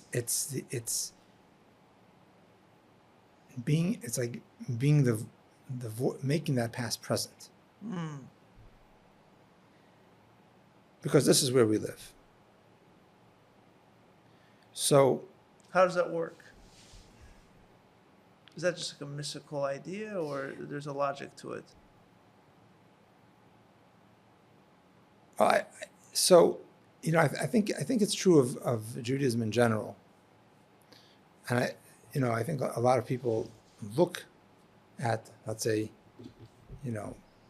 being frum as people that are trying to preserve living in the past, the way things were, right? Anachronistic, Well, or even in a positive sense, the world has gotten out of hand, and these are people that are trying to continue, stay the course. Something good and something wholesome that is being lost. And I think that in the way that the Rebbe teaches Judaism, he does not teach it that way at all. He does not say, we have to hold on to whatever, we have to preserve. This is a reality now. I think it kind of goes back to what I was talking before about the Rebbe being an embodiment of what we're learning about in Chassidus. This is reality. This is real. This is something real now. Right. In the here and now. Right. And we can hear Moshe Rabbeinu now, or we can hear the Alter Rebbe now through, the Talmud Vasek or whatever. Right. The Rebbe was in a way a proof that what you learned in Torah, the Torah or Tanya or whatever is real. Yeah, more than a proof. He is that. Right. He is that in, like say, a walking Sefer Torah. But it's not that like nostalgia can be like that. Oh, back then times were better.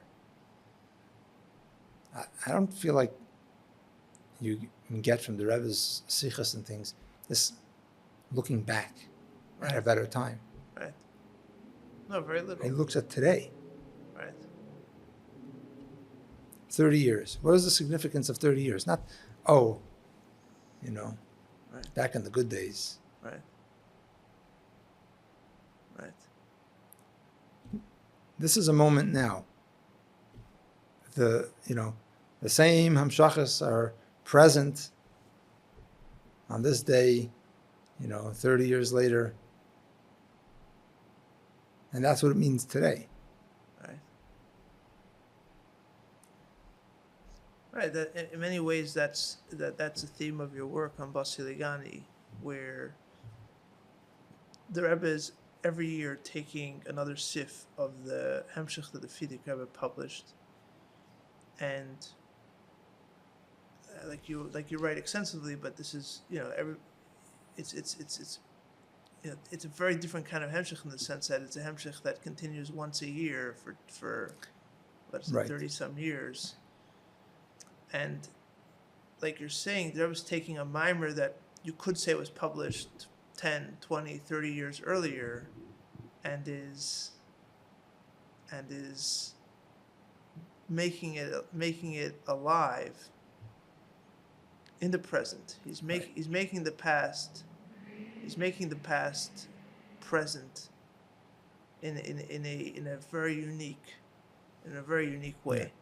And that's also the idea of mentioning each of the Rabbeim. Right. He's not saying, don't forget that there once was an Alter Rebbe, that there once was a Mittler Rebbe. Right now, the Alter Rebbe is speaking through the Rebbe. The Mittler Rebbe is speaking to the Rebbe.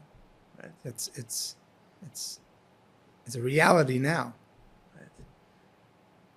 I know that in your paper you go straight to the Bosi Lgani of Tafshin Yud Zayin. But to me, this is so pronounced in the first Bosi Lgani, where I had the chance recently to listen to the mimer, the recording, and so many parts of it are just stunning. But I mean, to me, what jumps out immediately, and maybe it's because I'm not such a masculine, is the emotion of the first mimer, the emotion, and by that I don't mean there was crying, okay, obviously, but Pathos. and the Rebbe wrestling with time and the question of time, right? Because it's precisely what you're talking about. The Rebbe assuming the Nesius meant a new door. It relegated in some sense the Fidik Rebbe to the past, right? It's almost fascinating when you listen to the mimer. It starts off there. It says he speaks in the Sicha, regular Fabringian tone that the Fidik Rebbe gave out in a mimer. Like he says in his regular voice, Right. and then Bosi, when he starts saying the mimer, he says it in a mimer language. There's this transition of I'm saying, like the Fidik Rebbe said Rabbi Fidik Rebbe says in the mimer that he gave out for the day of, I forget how he phrased it, Yom Kosei, Yom Lula, Yom Kosei, and he says it like it's still part of that era, and now I'm saying a mimer, and now it's all changed. Yeah. It's all changed, and you hear everybody quiet, everybody realizes, and then the rest of the mimer, the Rebbe's wrestling with it. I mean, like people point out obviously to the fact that the Rebbe cried when he spoke about that we're here against our will, and right, and all these things. But the Rebbe also cries when he says Al Tikra v'Yikrel v'Yakri. When he realizes that I can no longer be the learner, the student. Right. I now have to be the Rebbe, right? I now have to teach. I want to sit in my office. I'll do some work for America, whatever work he was doing up to that point. But then I spend the rest of the time learning. I'm a private citizen. I can, right? Vayikra. There's a fascinating anecdote that the next day, after the Rebbe said the mimer, he said to, I guess somebody in the Maskiris, I don't know if I knew who it was, something to the effect of, we got to make a new letterhead. In other words, We're starting in the CS. Yeah, It's right? real. Until now, we had, Yoshev Tachas. Rosh, Marcus Lgani Chinuch, whatever, Right. and This yeah, is- there's been change. Now it's time to write Lubavitch Rebbe right. or whatever. Yeah, there's no theatrics to that mimer, and I don't know why growing up as a bacher, like always struck me as like the theatrics of it, like the chassid gets up and says, yeah, we want to hear chassidus, and it says mimer, and then we have a rebbe, like it's like almost like a pantomime of some kind, right? Like not even a pantomime, that's being cynical, but more like a ritual, like a protocol we have to get through. Like what was happening here was the Rebbe was wrestling with time. Like how do I move on from, how do I basically relegate the past to the past without losing the past? Like you talk about in your talk, like you took Bosi Lgani as this kind of, I don't know the word device, but it's this thing where the mimer of the past becomes the present, right? Right.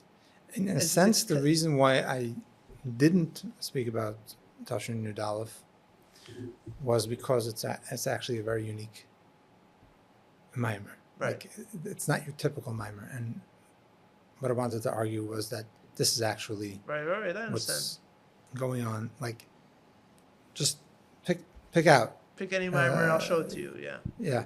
Yeah, Tafshin was a bit easy to make this. Right. No, I think it's completely valid to point to these things happening in the mimer of Tashin Yud Aleph, but I mean, there's a fascinating, just general kind of question of how, in a sense, how the Rebbe saw himself as a Rebbe. Right. This is, I think, a kind of question that a lot of Lubavitchers would Shy away from. not think is appropriate to ask or discuss. The people listening to this podcast know better. But I mean, they know, not that they know better than those Lubavitchers, they know better that that's going to be a reason not to ask it. Go ahead. that's exactly why you're going to want to talk about it.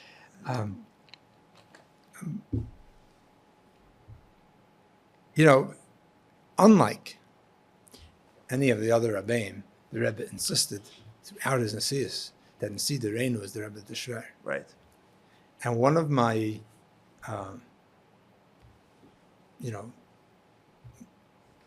methodological approaches in what I was doing is to take the Rebbe at his word. Yes, sir. I like what I'm hearing already. Because, you have it on either end. Right. You have the academics who, are reading all kinds of venal, personal motives into. Everything's Freud. The ghost of Freud. Yeah, whatever, like you're saying, the Rebbe's playing a part in the whole, Bosi Lgani Right. thing. He is going to say it. He's not going to say it. Right. He's showing. I'm thinking in particular of the Rabba by Sam Hellman and Menachem Friedman. Yeah. Yeah, no, that book's tone deaf. It's not even compelling. There's many problems with that book, but I mean, but the main problem is that it's just not compelling. It's right, not right, compelling. yeah, It's just not yeah.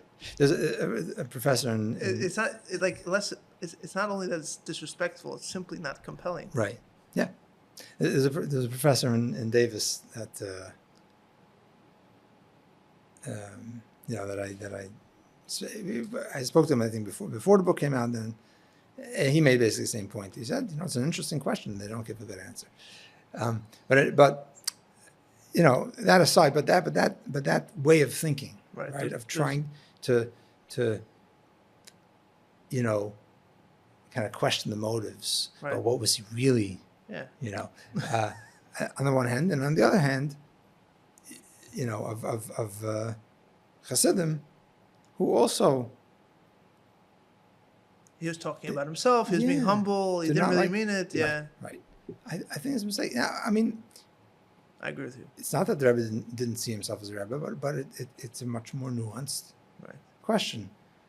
I mean, it behooves us at the very least to try to understand it on a literal level before we jump to these ramazim and... Right, exactly. To try to understand it on a literal level and to grapple with, so what, I mean, the Rebbe certainly, and I don't think there's any question about this, believed that he was the Rebbe of Der Shvi. Right. You just said that story of the Rebbe changing the stationery. Right. Right. Right. And there's a number of stories from that early Tkufa in which the Rebbe basically consolidated his authority over the various Lubavitch Moistus. Right. Which was not an automatic thing, and right. And the Rebbe went about it in a firm way, like things had to happen. Right, and then of course you end up eventually at the very end with the story of Hey Tavis. Yeah. I mean, even there was talking about how that's the Frierdiker Rebbe who's alive. But the attack was on the Rebbe not being, right? I mean, right, not being the maamorim. Right. So, in other words, both are true, and that's not those are not easy ideas to hold at the same time. So how do you understand it? So honestly, I'm definitely still working on it. Mm-hmm. Here's my I guess my working theory, if you will. And let me jump back a second. I called it voicing the Shechina, which is hearkening to the concept of Shechina medaberes mitech Brunoy. Right. That when the Rebbe says a maamorim, it's Shechina medaberes mitech Brunoy, which is the very idea of presence, and both in the sense of being here and being in the present. We're not talking about that God spoke to Moses on Mount Sinai and we're remembering that. But the Shechina now, I remember as a kid, my father explaining to me that when the Rebbe says a maamorim, everybody stands up because it's like maamorim Har Sinai. Right. Right now, God is talking to us through the Rebbe's mouth. In some sense, I think that that's how the Rebbe saw himself as Rebbe also. In other words, I myself as a person may not be, at the level of my forefathers. Right. But I am the conduit through which they are speaking today. Right. And by the way, and this is another important point. He says that in Bosi Lgani Yud Aleph. He says, and every person knows the Yinush Benafshe that he's not up to it, and he knows Nafshe Bahamas. And I was crying, and the Chassidim always touch it. I remember going to Yeshiva. He's not crying about himself. He's crying about the Chassidim. Yeah, that's not the Pashto Pshat in the Maimer. First of all, both can be true. But I'm saying you're jumping. They can both be true, right? But you're jumping the Pashto Pshat and the obvious Pshat. Basically, the uncomfortable Pshat you're kind of avoiding. Well, of course, Rabbi doesn't not worrying about his Nefesh Bahamas. No, maybe he is. That's what he's saying. Why are you jumping? Right.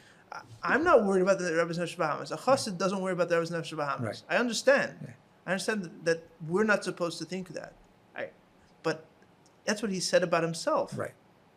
Right. Yes.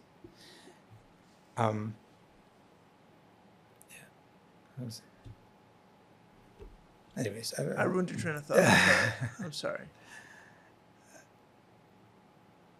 Yeah. So. That.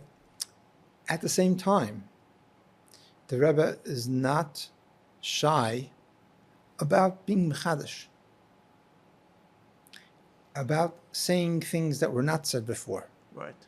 Even at times, and this may be uncomfortable, disagreeing with the Frierdiker Rebbe, or you're saying on Torahs or like fundamentals?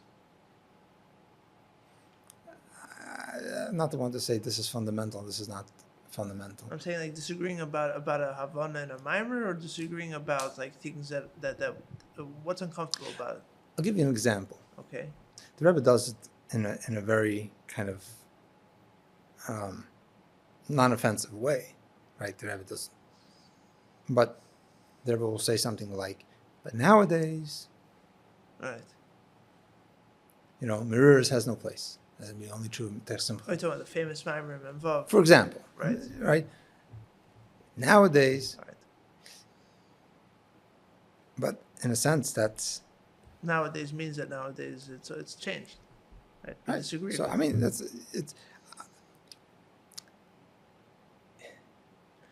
I'm not saying it's a full blown. Actually, in the Rishimus you see this. I mean, part of it is in Hatamim, but where the Rebbe has a disagreement with the Frierdiker Rebbe about the place of miracles. Mosim. Yeah. Mosim, yeah. Which is not a disagreement that was resolved. The Frierdiker Rebbe gave a very thorough, answer to, why Chabad downplays Mufsim, etc., etc., and the Rebbe played them up. Right. In Beis, the Rebbe was talking about how we have to be mefarsim all the Mufsim that are happening now. But it wasn't only then. I mean, there are multiple times when the Rebbe did put an emphasis on. I mean, the ultimate uncomfortable truth here, which I don't know if I'm not suggesting that you were hinting to it, but I mean, it begs to be brought to the table, is that there was a fundamental difference between how the Rebbe came to the Messias compared to the previous Rebbeim. The previous Rebbeim were either the son or the grandson of a previous Rebbe. That's just a fact. Yes.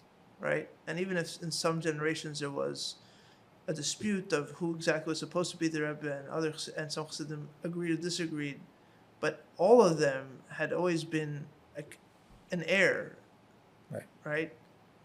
And the Rebbe was not. The Rebbe was not. Right? And not only that, the Rebbe himself didn't want to do it. Right? He didn't want to do it. So again, in yeshiva, the narrative was always, I was testing the Chassidim. Maybe. I don't know. It could be. Again, you're not taking the Rebbe at his word. It could be on a level, but there's a pshat here also, which is the Rebbe didn't want to do it. And when he's crying during the Maimer, I don't see why we gain anything by suggesting that that's all performative, when I think the more obvious thing, and in a way the more magnificent, like the more amazing thing, and the more powerful thing, And possibly the more respectful thing. the more respectful thing is take him at his word. He really doesn't want to do this.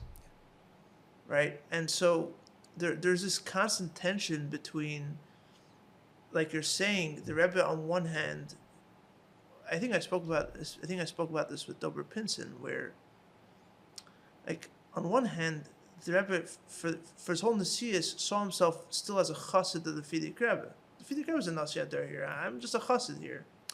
But at the same time, like you're saying, there were many, besides Rebbe's Anhagid, there were many open instances where the Rebbe was clearly, no, it's a different Dar, it's a different generation. I'm the next Rebbe.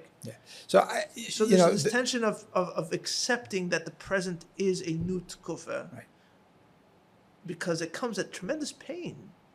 The Rebbe did not ignore the reality, Right? that he's the Nasi of Dar Shvi. Right. At the same time, I think the Rebbe, did see himself as a chassid. Right. I mean, even the fact that the Rebbe was the first Rebbe to wear a hat. Right. I mean, this already. I'm the one interpreting, but like on some level, like on one hand, the Rebbe, when he within the Nesius, he started wearing silk, and I think he wore it before also, but there were different things that changed, but the hat stayed the same. Right? There's this and all the Chassidim wear the same hat. The previous Rebbeim, the Rebbeim wore their hats, and the Chassidim didn't wear their hats. There was and here, like, the Rebbe's wearing a hat, ki'ilu, that he's still not just wearing a hat. I'm not assuming the Steimel or whatever it was. Right? Yeah. There's, and I think, in a way, going back to what we've been discussing here tonight, but today and tonight, as day turns to night, and what you discuss in your talk about in your dissertation about Bosi Lgani, is that, like, in a way, there's a profound thing here about time, accepting that the present is the present and not just a continuation of the past, can sometimes be very painful. Or a fallen continuation of the past. Can be very painful because I have to assume responsibility. Right? Ein adavar tali ela banu. Right? It basically, in a way, orphans me. I can no longer blame what happened in the past. I can no longer ride the coattails of the past. It's now on me or on us. Right. So it's in the present, and it's right. But there's a way to make the present without letting go of the past. Right. That's the tension here. That's a derech shvi tension. Or in a sense of making the past present. Right, but I think that's derech shvi. As opposed to the other endears. I think so. I mean, certainly the language, the tone of the Frierdiker Rebbe is very different, right? The Frierdiker Rebbe definitely does say, Amal, they were the good times. Right. Not having given too much thought to it, I hesitate to agree with me or disagree with me. Well, to categorize the way the Frierdiker looks at things, but I think it's interesting that on the night of Yud Shvat, the Rebbe we know that the Rebbe had prepared that mimer. It wasn't like a spontaneous, he decided to do it, right? I mean, he was planning to give the mimer, but at the same time, he had to. It didn't mean that he was happy with it or that it came easy, right. And so, the tension. I think he felt compelled. I think he felt compelled. I think he felt that the Frierdiker Rebbe had told him what he had to do. And therefore he was going to do it. Right. But there was that tension from the beginning of the night until the time when the Rebbe actually, like you say, switched into the tune of the mimer. And even then there was tension. That he might not. Oh. Not. Will he be able to bring himself to do it? Ultimately, he was going to do it. Right. But there were reasons not to. But it was not a given. Right. I wonder also, and now maybe I am switching a little bit into interpretation, but is this a derech shvi thing? Like the Rebbe also knew. I mean, this is also something that has. It's I don't think you can jump to the drush and the remez before you accept the pshat. The Rebbe accepted every Rebbe before the Frierdiker Rebbe essentially. But even the Frierdiker Rebbe at the time maybe didn't know. But in the past, when a Rebbe accepted the Nesius, he could see the future ahead of him. Because there was a hemshach, there was a yerush, there was a potential yerush at the very least. The Rebbe knew that wasn't in the cards. So the idea of the past, the idea of there being a past, and that being a painful subject was something that was a very real possibility at the very least.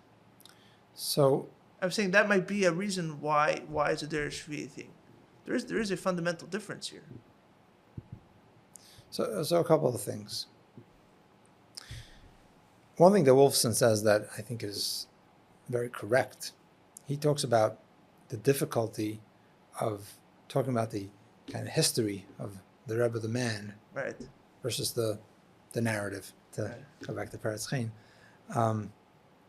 because there is no distinction. The Chassidus defines the history. The history defines. In other words, that's what he says. Yeah, I mean on those words, but right. And I was saying at the beginning that when we were looking at the Rebbe, here is the tzaddik who's, the little move of his fingers is turning over the Olam Hasalyonim. Right. He's a real person, a boss of Adam, Right. in front of us, and at the same time, he's, Yeah.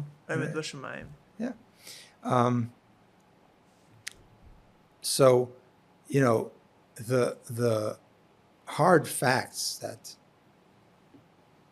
the Rebbe didn't have children, or that he was not a direct heir, so to speak, of the Frierdiker Rebbe. It's hard to say whether that is what shaped, the way that he approached the Nesius, or whether that was Bashkacha Pratis. That's the case. Clearly, that means that now we're in a tkufa where this is the reality. I see what you're saying. So, I speak about the idea of the Rashvi being Malchus. Right. The idea of Makabel. And the idea of Makabel not being a passive thing. Right. Makabel is not passive. Makabel receives. Right. And not only does the Makabel receive, but the Makabel nurtures and develops. You're saying every cup has a floor. If it's completely passive, it just goes right through. Is that what you're saying? A cup is passive. A Makabel is not passive. Okay. I'll give you an example. How many Rebbes are there? 7 Rebbes. Obviously, right? Right. How many? Who did the Rebbe quote? Bosi Lgani, Baal Shem Tov, the Maggid, the Alter Rebbe. Right. Also the before the Rebbes, yeah. Tzemach Tzedek, the Marash, the Rashad, the Frierdiker Rebbe. Right. Okay. At the Rebbe's Chasana, the Frierdiker Rebbe said a maamorim. He said it's taken from all the different Rebbeim, including Rabbi Shalom. Rabbi Baruch Shalom's not on the roster in the Rebbe's maamorim. That was the Rebbe's 8. Yeah, Alter Zayde, whatever. So he did it, the Chabad the Rebbe's Alter Zayde. The Frierdiker Rebbe said that through this, they're Right. here with us at the chuppah, Right. and this is like the Baruch Haba welcoming them Very interesting. by saying Baruch Shalom was the Tzemach Tzedek's. Tzemach Tzedek's son. But he wasn't a Rebbe, Right. He never took on any Nesius, but theoretically, and especially if the Rebbe wanted to follow what the Frierdiker Rebbe did, Right. he could have potentially. Now I don't know how much there is from him. There is something from him, that's for sure. Right. What about Rabbi Dr? He was a very big influence on the Alter Rebbe. Right. The Alter Rebbe considered him his Rebbe. Yeah, between the Maggid and when the Alter Rebbe became, the leader of Chabad, it was Rabbi Dr. Right. The Sikha the Rebbe says he has a shaykhus to Chabad. Mm. But so what I'm saying is that in the same moment that we're being makabel from the 7 generations or however many there are, we're also choosing who those mashpiyim are. So the makabel is making decisions. The makabel is agency. Right. And Shvi l'Rishon, we assume that it's just like a fact. Who's the Rishon? Right. That's fascinating. And by the way, again, That's the fascinating. Frierdiker Rebbe started, and the Rebbe speaks about this. The Frierdiker Rebbe started from the Alter Rebbe Right. in the L'Chadoidi. Right. The Rebbe said, it bothered me that the Baal Shem Tov and the Maggid were not included. Wait, when did he say this?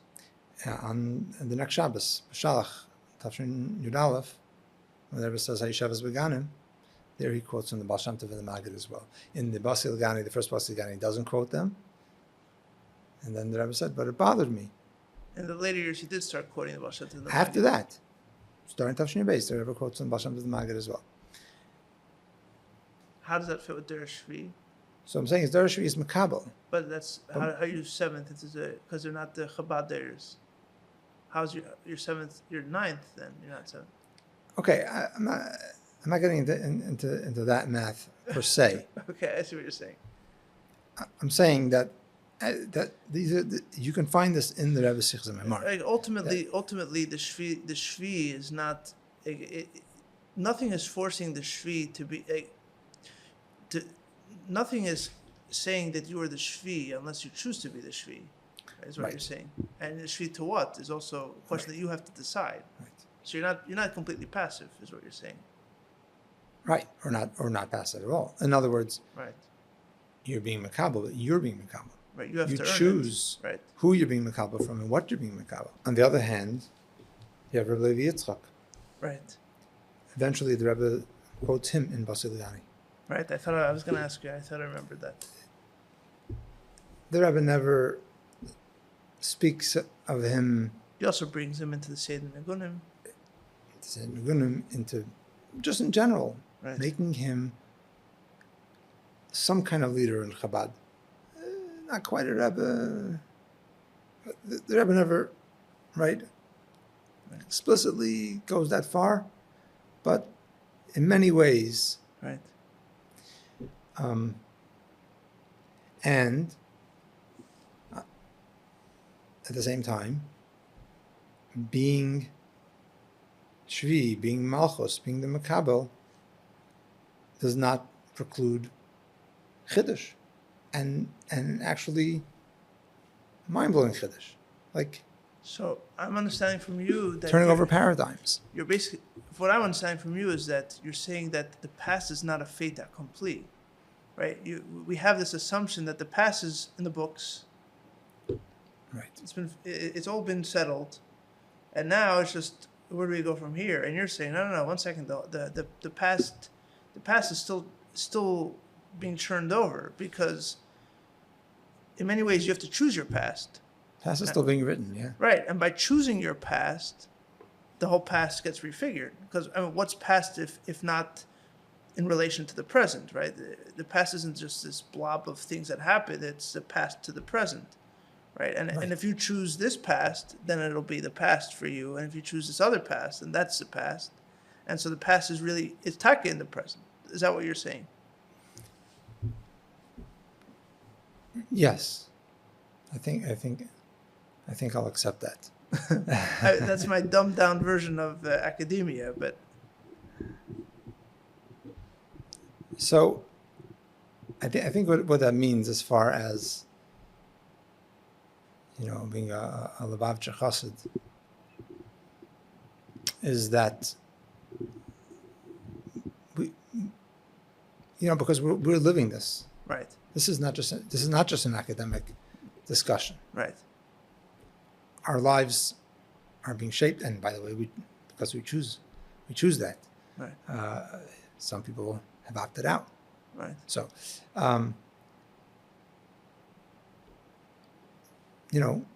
being aware of this and having it play a part in how we decide how we're going forward. I think it's an important perspective. Yeah, I mean that's it's a very tiff understanding of Mazar B'chaim and Fu B'chaim, right? Where when I mean, of course, the simple thing is because you're alive, therefore, because the child's alive, the father's alive in some sense also. But at some level, we're not talking about biological fait accompli, where al karchat achai, and you're alive because you were made because you have no choice. But we're talking here, of course, of something that you elect to do, right? You choose to be alive, right? V'chartu b'chaim, and by choosing to be alive, by choosing this life, then that which brought that life into being is also is still alive. Because if you didn't choose it, it would be gone. Is that right? Maybe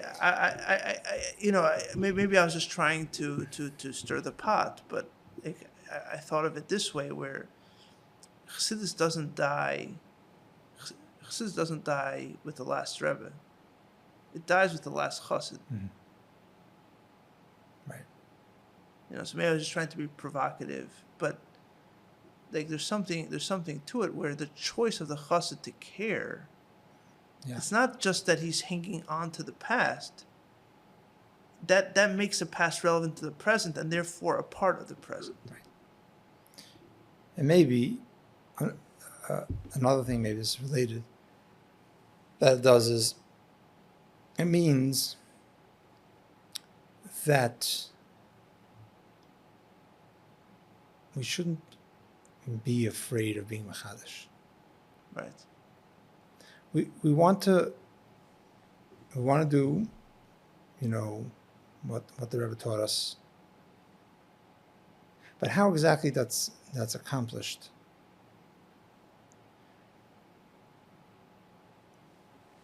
Does it have to be in the way that we always imagined that's?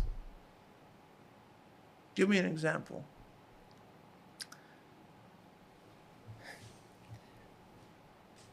I'm not sure I can give a specific example, because every time somebody, steps out of line, there are a lot of questions about it.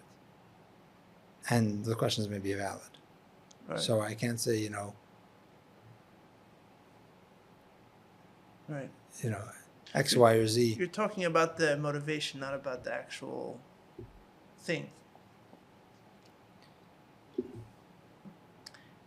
When we're raising our kids, what are we want them to continue to value the things that we value, including chassidus, including having a relationship with the Rebbe. In fact, even without going into our kids, just the difference between people that actually remember being by the Rebbe versus people for whom that's more of a story. Right. We're experiencing hiskashrus in different ways. Right. What's the more valid form of hiskashrus? Right. The assumption is there isn't. Right. There isn't a more valid The form. assumption is that the people who saw the Rebbe is more valid. Right. But there's a new way. Right. There's a new way of being. In fact, there's a new way for even me. Right. I mean, I'm not. I was a young bacher, but I'm just. What I'm saying. Right. But probably even for older people. But I think particularly for people in my generation, there's the way that we were chassidim, whatever, at the time, and those realities aren't the realities of today, and we have to be chassidim in different ways now. And certainly, for those that don't have memories or weren't even born yet at the time, what it means to be a chassid is a different thing. And what it's going to mean for the up and coming generation. And so you're saying we shouldn't be scared of accepting change because that doesn't make the past more distant? Is that what is that? It doesn't make it irrelevant. It doesn't make it lost.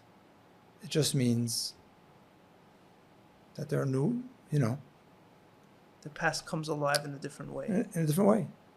It's a new generation, and doesn't mean so that they're not chassidim. Right.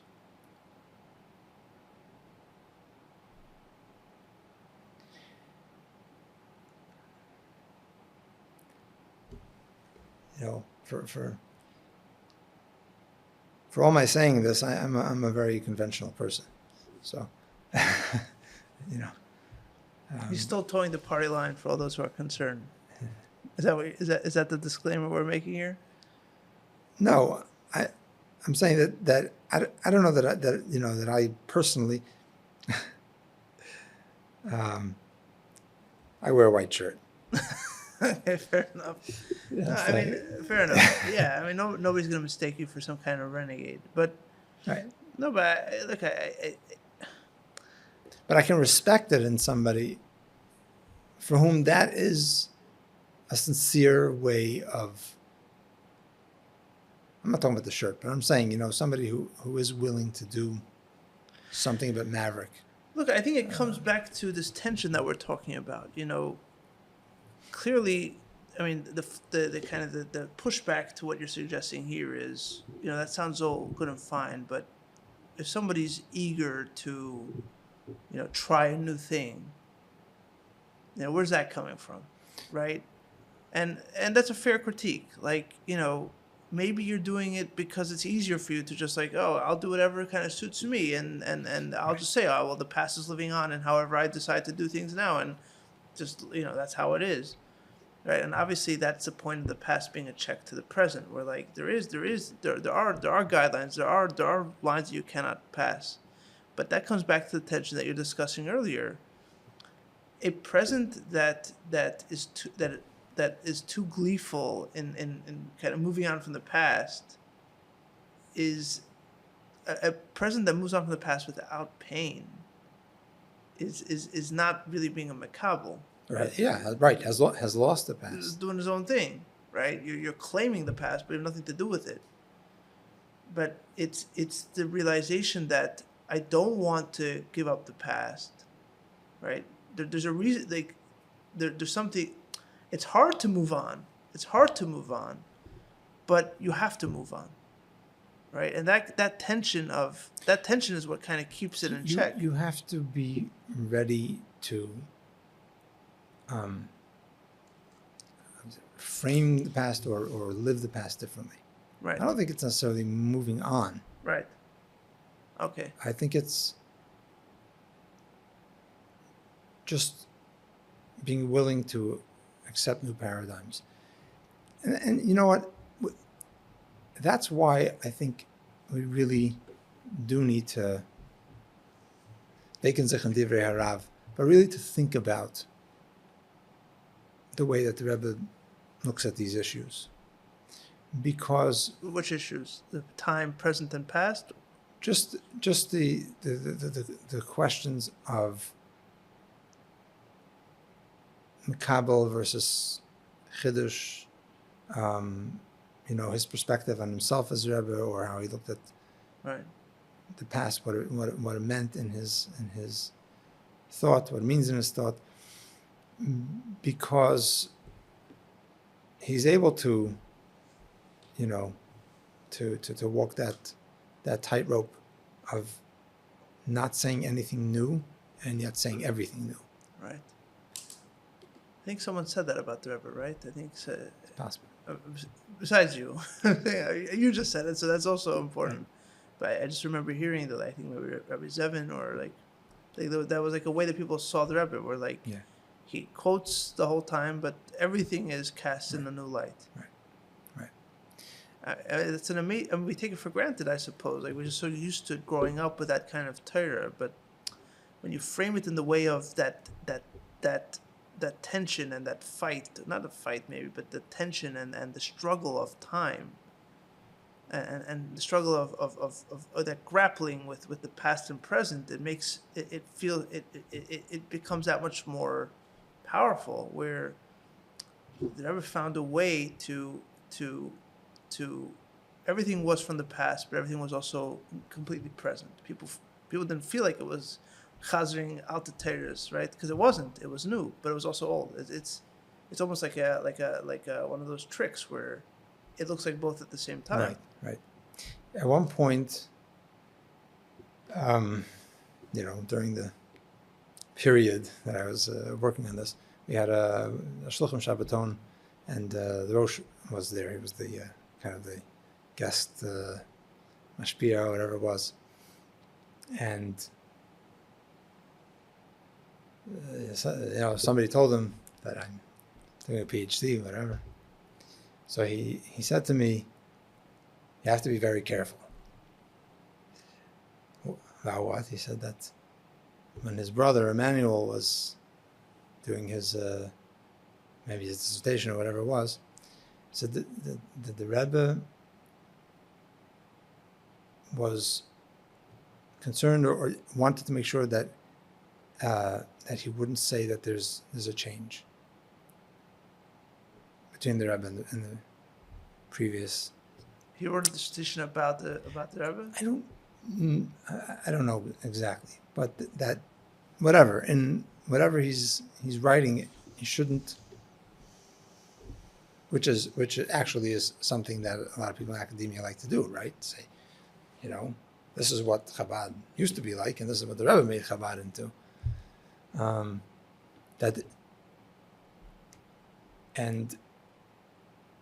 So there is that very conservative aspect of the Rebbe. Right. But within the conventions, Everything was turned on its head. so yeah, it's subtle, it's nuanced, it's not easy, and for someone to come along and say, I'm going to do this different thing because I think it's right. Yeah, we're not the Rebbe. It's what the Rebbe wants. We're not the Rebbe, so Right. we can't. It's not like, don't try this at home. You have to be you have to be careful, but at the same Don't time, try this at home, right? at the same time, Right. that's going on, Right. and that's part of what we're being makabel from the Rebbe, is this delicate balance of Right. being conservative and being radical. Right. Conservative and radical at the same time.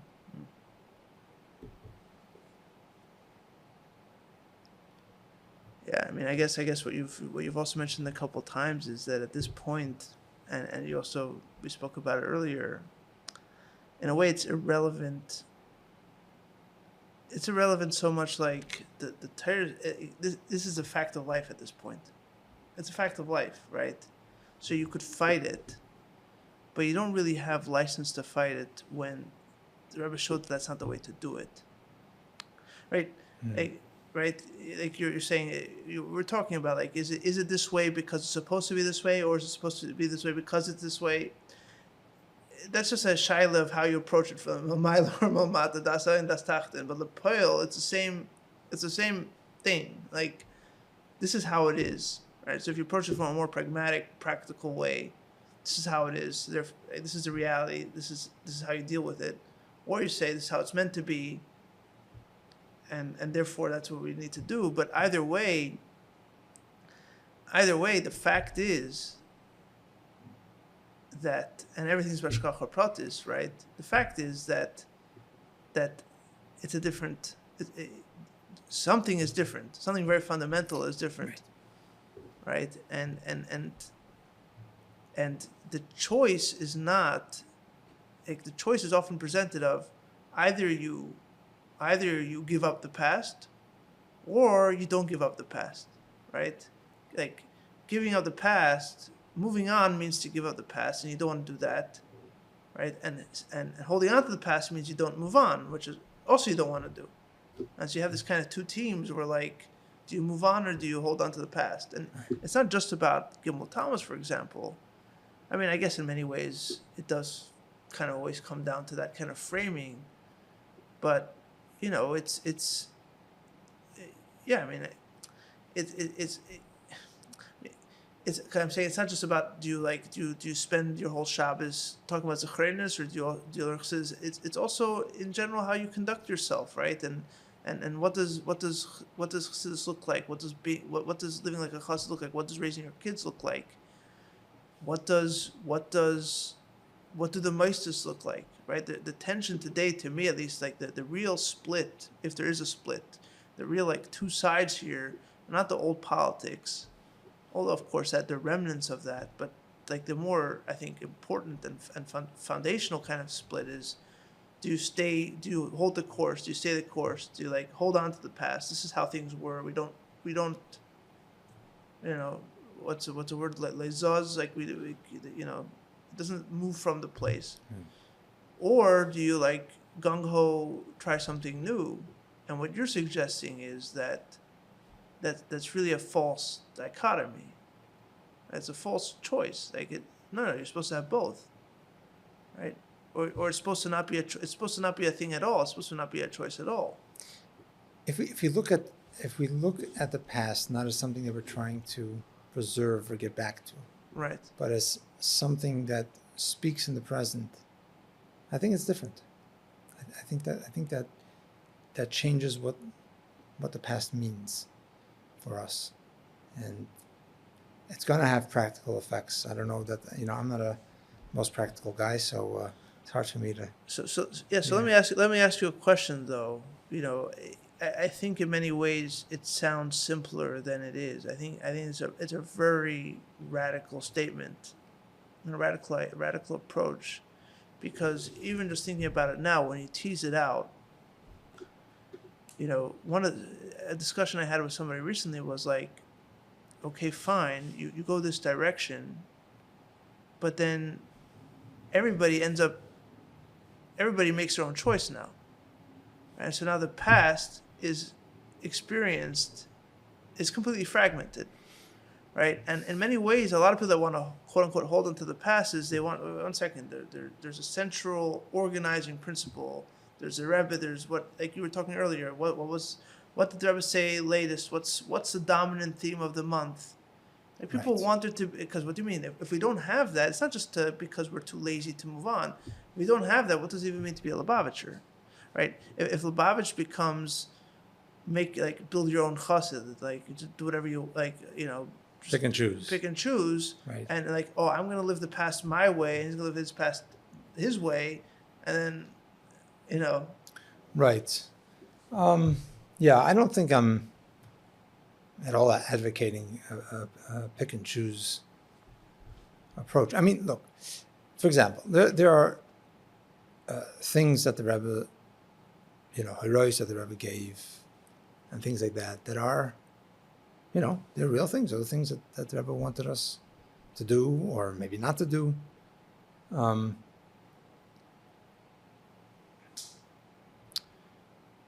But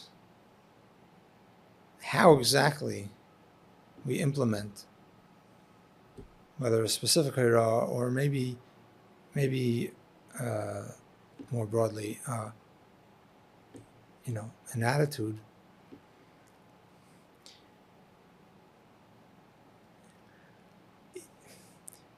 At the end of the day, people do make choices.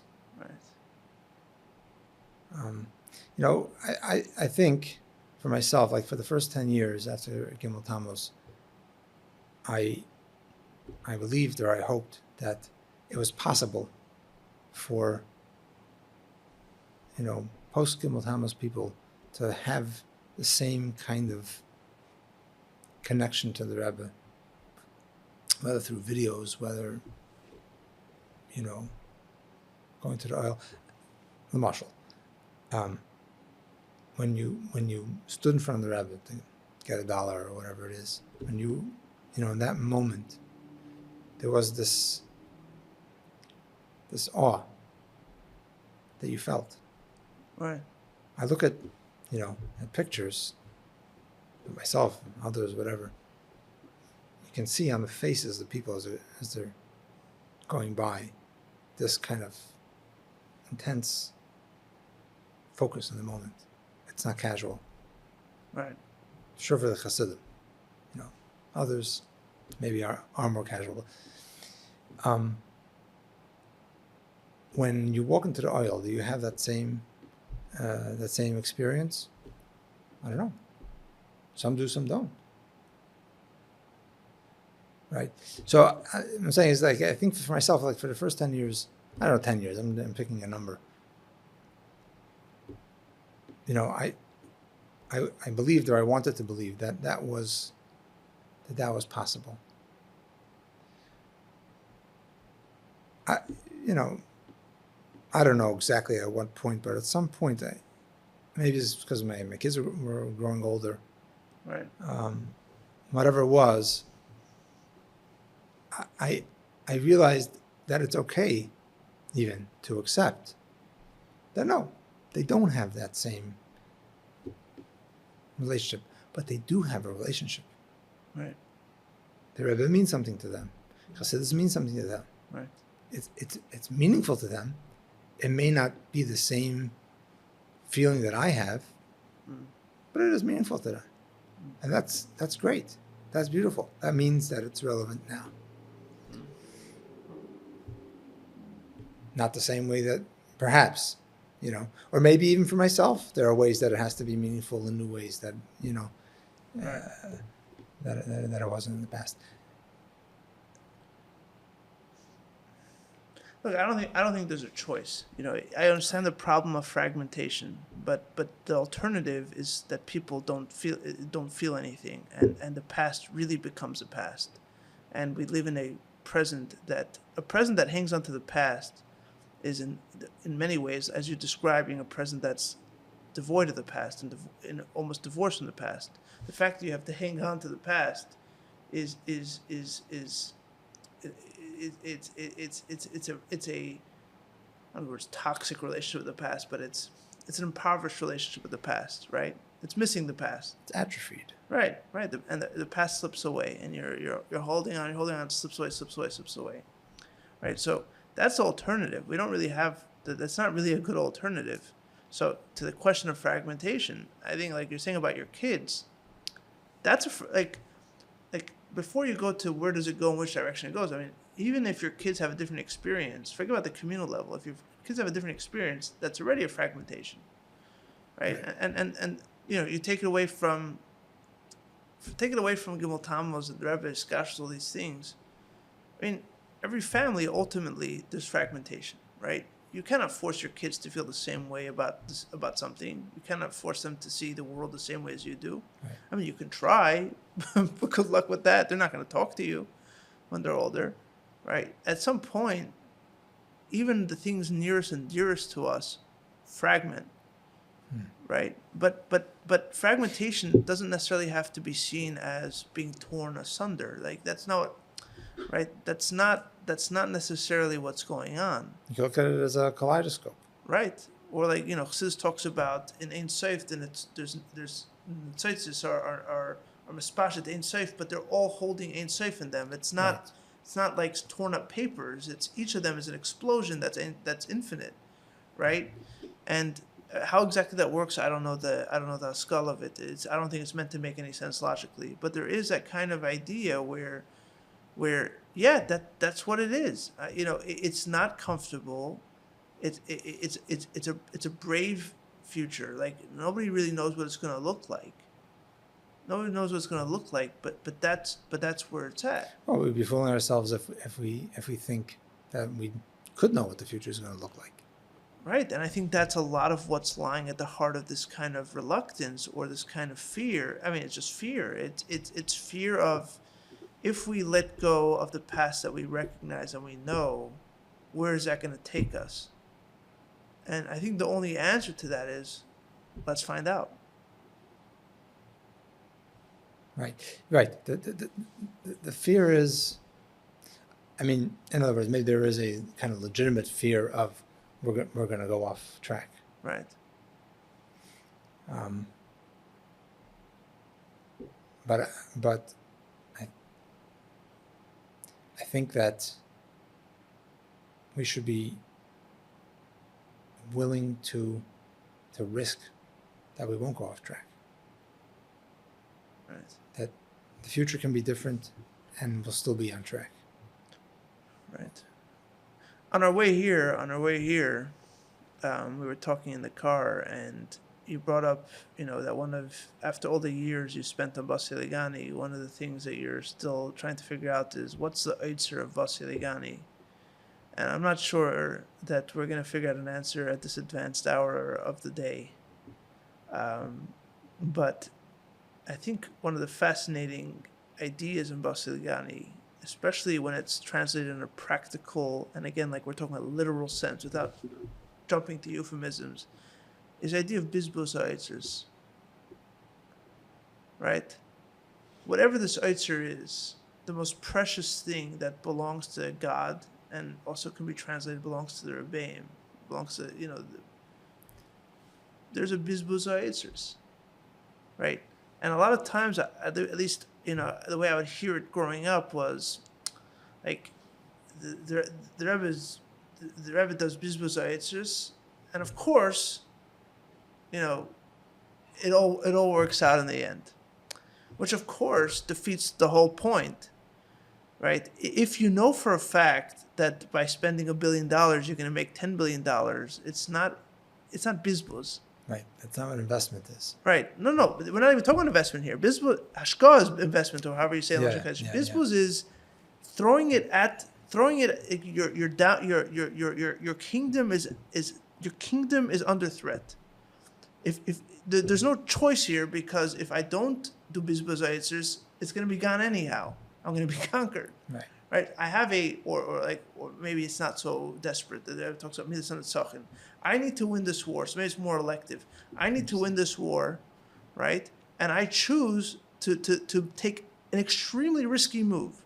And we look back at history, especially in the times of kings, and it's not so old, 100 years ago, when kings were able to make these kind of choices on their own, and a lot of times they were very whimsical people, they would take ridiculous decisions for the stupidest reasons, ego, what have you, and they would risk their entire kingdom and sometimes lose it, often lose it, or become severely weakened because they took this risk. That's the whole point. I mean, arguably, some of that's going on right now. But in our country, yes. Yeah, or in world. Russia. I mean, whatever. In the world, yes, we see it today. Yeah, right. And Right. and I think the relevant. It's the mashal of the Evan Shebekasar HaMelech, Right. where he says, grind up the stone, and most of it's going to spill on the floor. Right. Ulai yikonis tipa Ulai. achas. Right. The ulai always comes back. The ulai. But besides for the ulai, even if a tipa achas goes in, how much of it is wasted? In other words, Okay, but at least there you could say, well, it's so important to save the child of the king that, or whatever the story is there, that it's worth wasting it all for that. But the point is that there's a a large amount that actually goes off the rails. Right. That actually does not work out. Right. The risk is real. The risk is real. But like you're saying, if we're hanging on to the past in this way, it means that we're not ready to risk. Right. Precisely. Precisely. Like, so I also don't know what the Eitzer is, but the idea of Bizbus Eitzers is a very, very, I don't know, the word provocative is not enough. It's almost a violent description. You know, it's a violent description of what's going on. It's very, very powerful. Yeah. It's very, very powerful. If we translate it literally, and by literally I don't mean like I know exactly which move that a Rebbe or the Rebbeim did is precisely the Bizbus Eitzers, but literally in the sense that it's not like I taich. Well, Bizbus Eitzers means that they gave it all out, knowing that there would be a win at the end. That simply is not the word Bizbus. Right. It simply doesn't work. I mean, I think this is essentially what the Rebbe spoke about with regard to shlichus, when he said that a shliach is not an eved. Right. Right. In Bentzi, he spoke about Eliezer. Right. Had to make decisions on his own. And would he make the right decisions? You know what? There's a chance that he wouldn't. But that is exactly what he was sent to do. To work it out for himself. Don't just do something because it's what you would like to do. Right? I mean, the ideal is that the shliach is immersed in, in learning what the Rebbe says and making his decision accordingly. But the Rebbe risks that we're going to sometimes make the wrong decisions. Right. But that's what we got to do. And I mean that's a fascinating point you're making, where people talk about fragmentation, but what bigger fragmentation was there than shlichus? Right. Yeah, When you look at it on a granular level, not on this kind of bird's eye level where everybody comes into the same shluchim picture, but when you look at it on a granular level, right.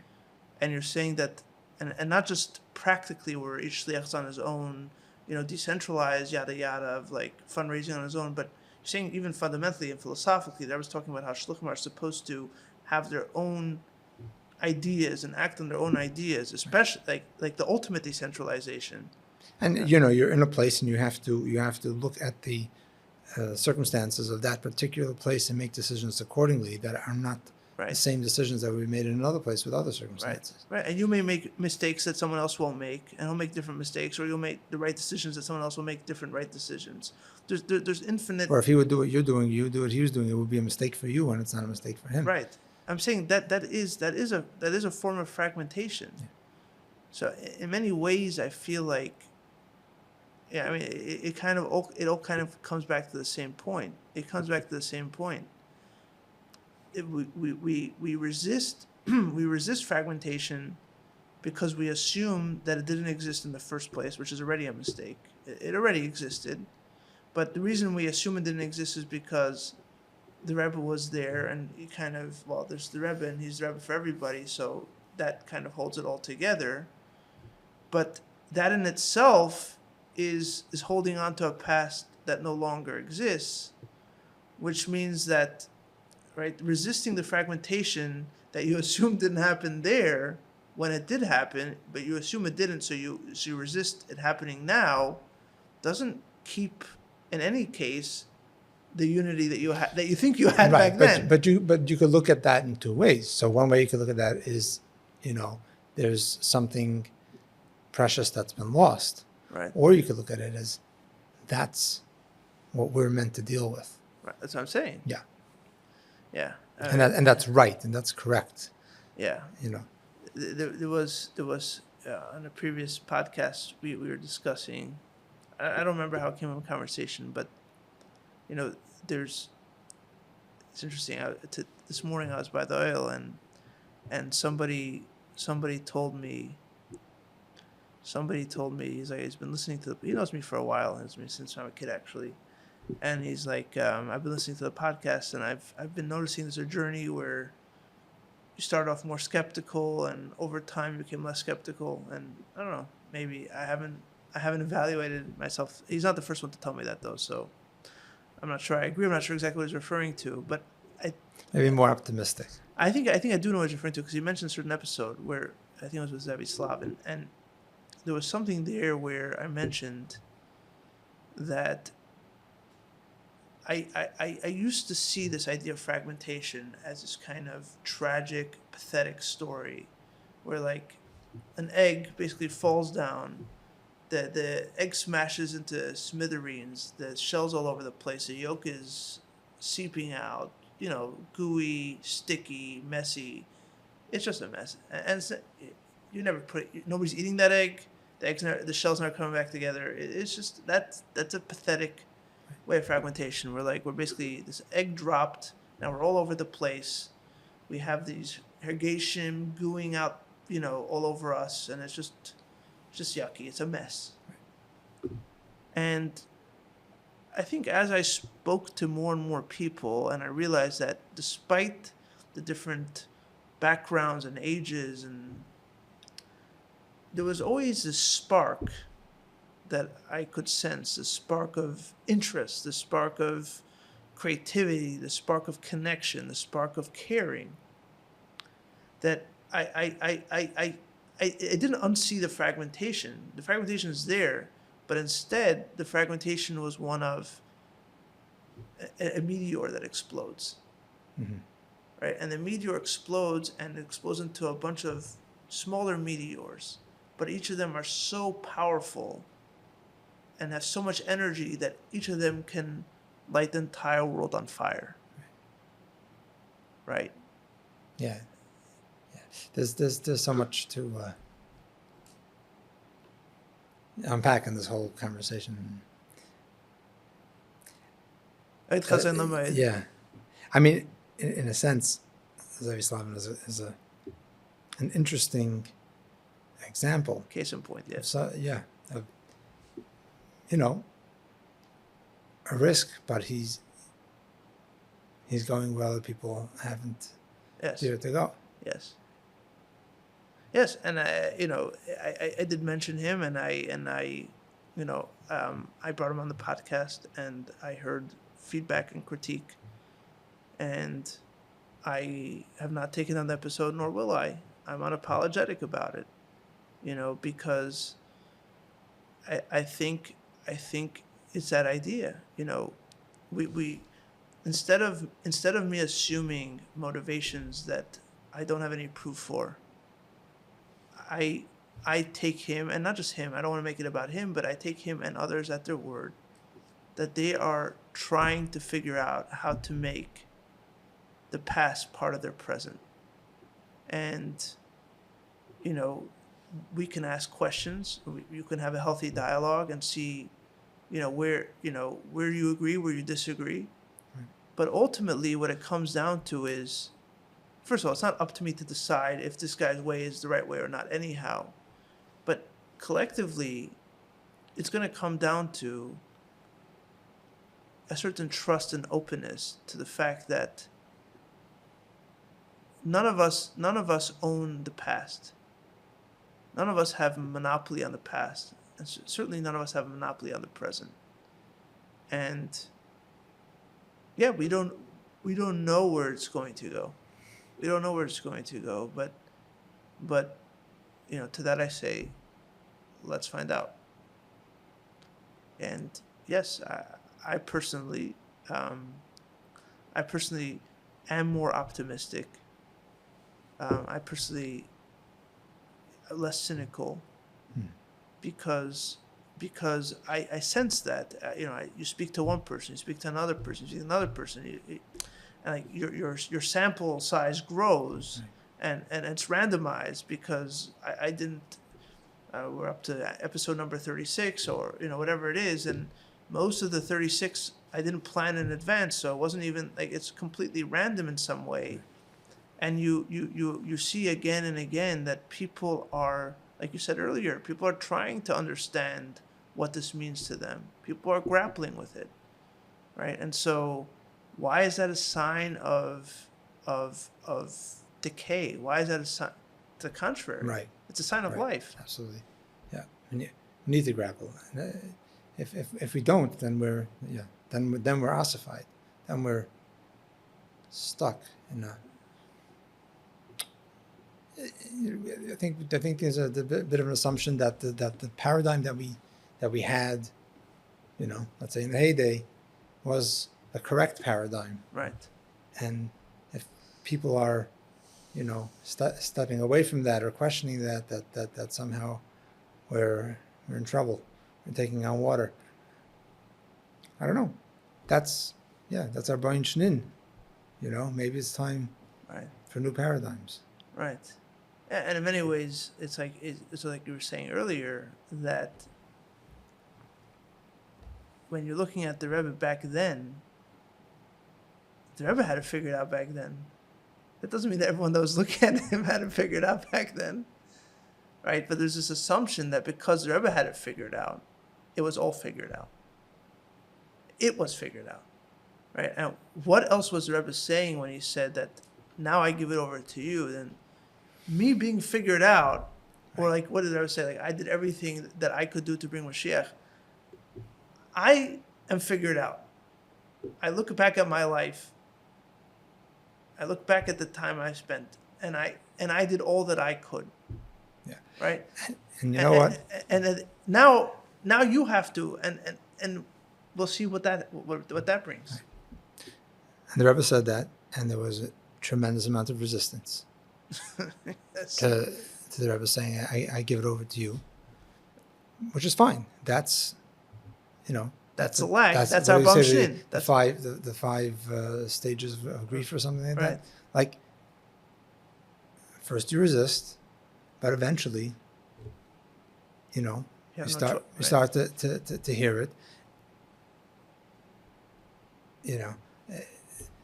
If we look at it from the point of view that everything is by the tzaddik's choice and whatever it is, maybe that's what Gimel Tammuz means. It's like, you got to swim now. Right. I told you I gave it over to you. Right. You didn't take me seriously, but checkmate. Yeah. So, in any case, however we read that,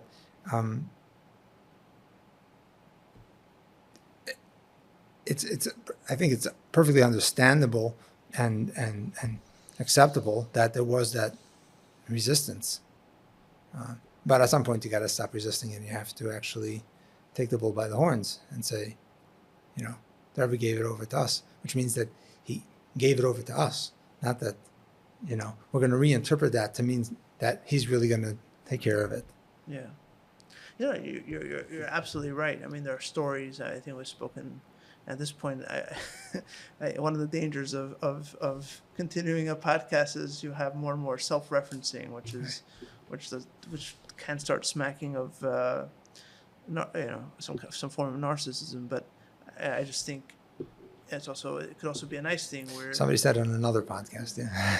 no, but it's nice to reference if you want to pick up on that thread. You can continue it there. But I think with my cousin Shmary Brownstein, we were talking about this very resistance and how the Rabba spoke about people taking more responsibility, and they wanted to be Magi the Sicha and they didn't, and they called them Agoch, and for whatever reason that also didn't come out. And you know what? Of course there's a take where like the powers that be in either of those instances, they're at fault. And perhaps they are, right? But ultimately, there's also the sense where like they were in one stage of, you said like the 5 stages of grief. They were in their stage, it's understandable that they would be in denial.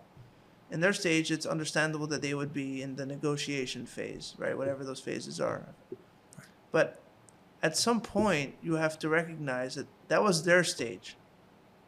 That's not our stage, right? Like, and it keeps on coming back to the same theme.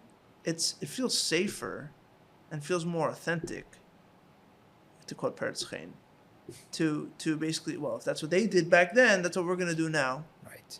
They had it right. They made the right decision.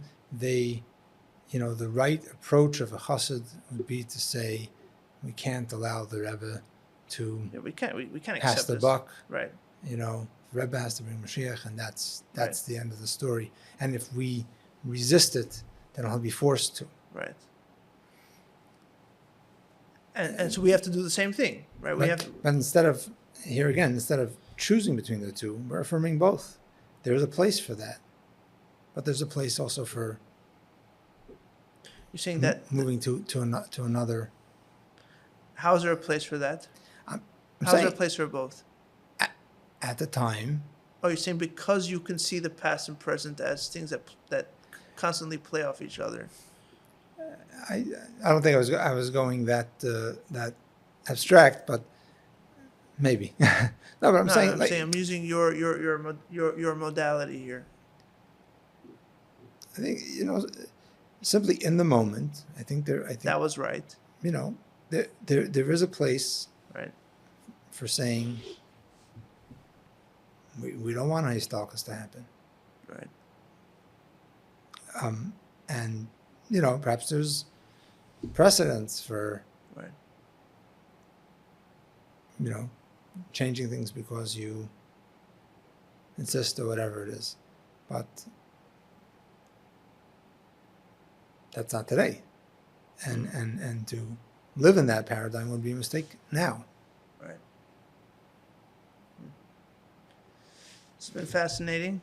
We've gone a lot longer than I expected, and I know that I probably should have led with this disclaimer at the beginning of the conversation that I know you're operating on the fumes of a red-eye flight from California, but this has truly been a pleasure, and I'm I've enjoyed it. Thank you. It's been a wonderful Farbrengen. It's been a wonderful, meaningful Farbrengen for Gimel Tammuz, and Chaim. yeah. Believe it or not, it's all water. All right, thank you very much. The music for this podcast comes from the album Repentant Doors by Oren Sor and Nadav Bachar and is used with their permission.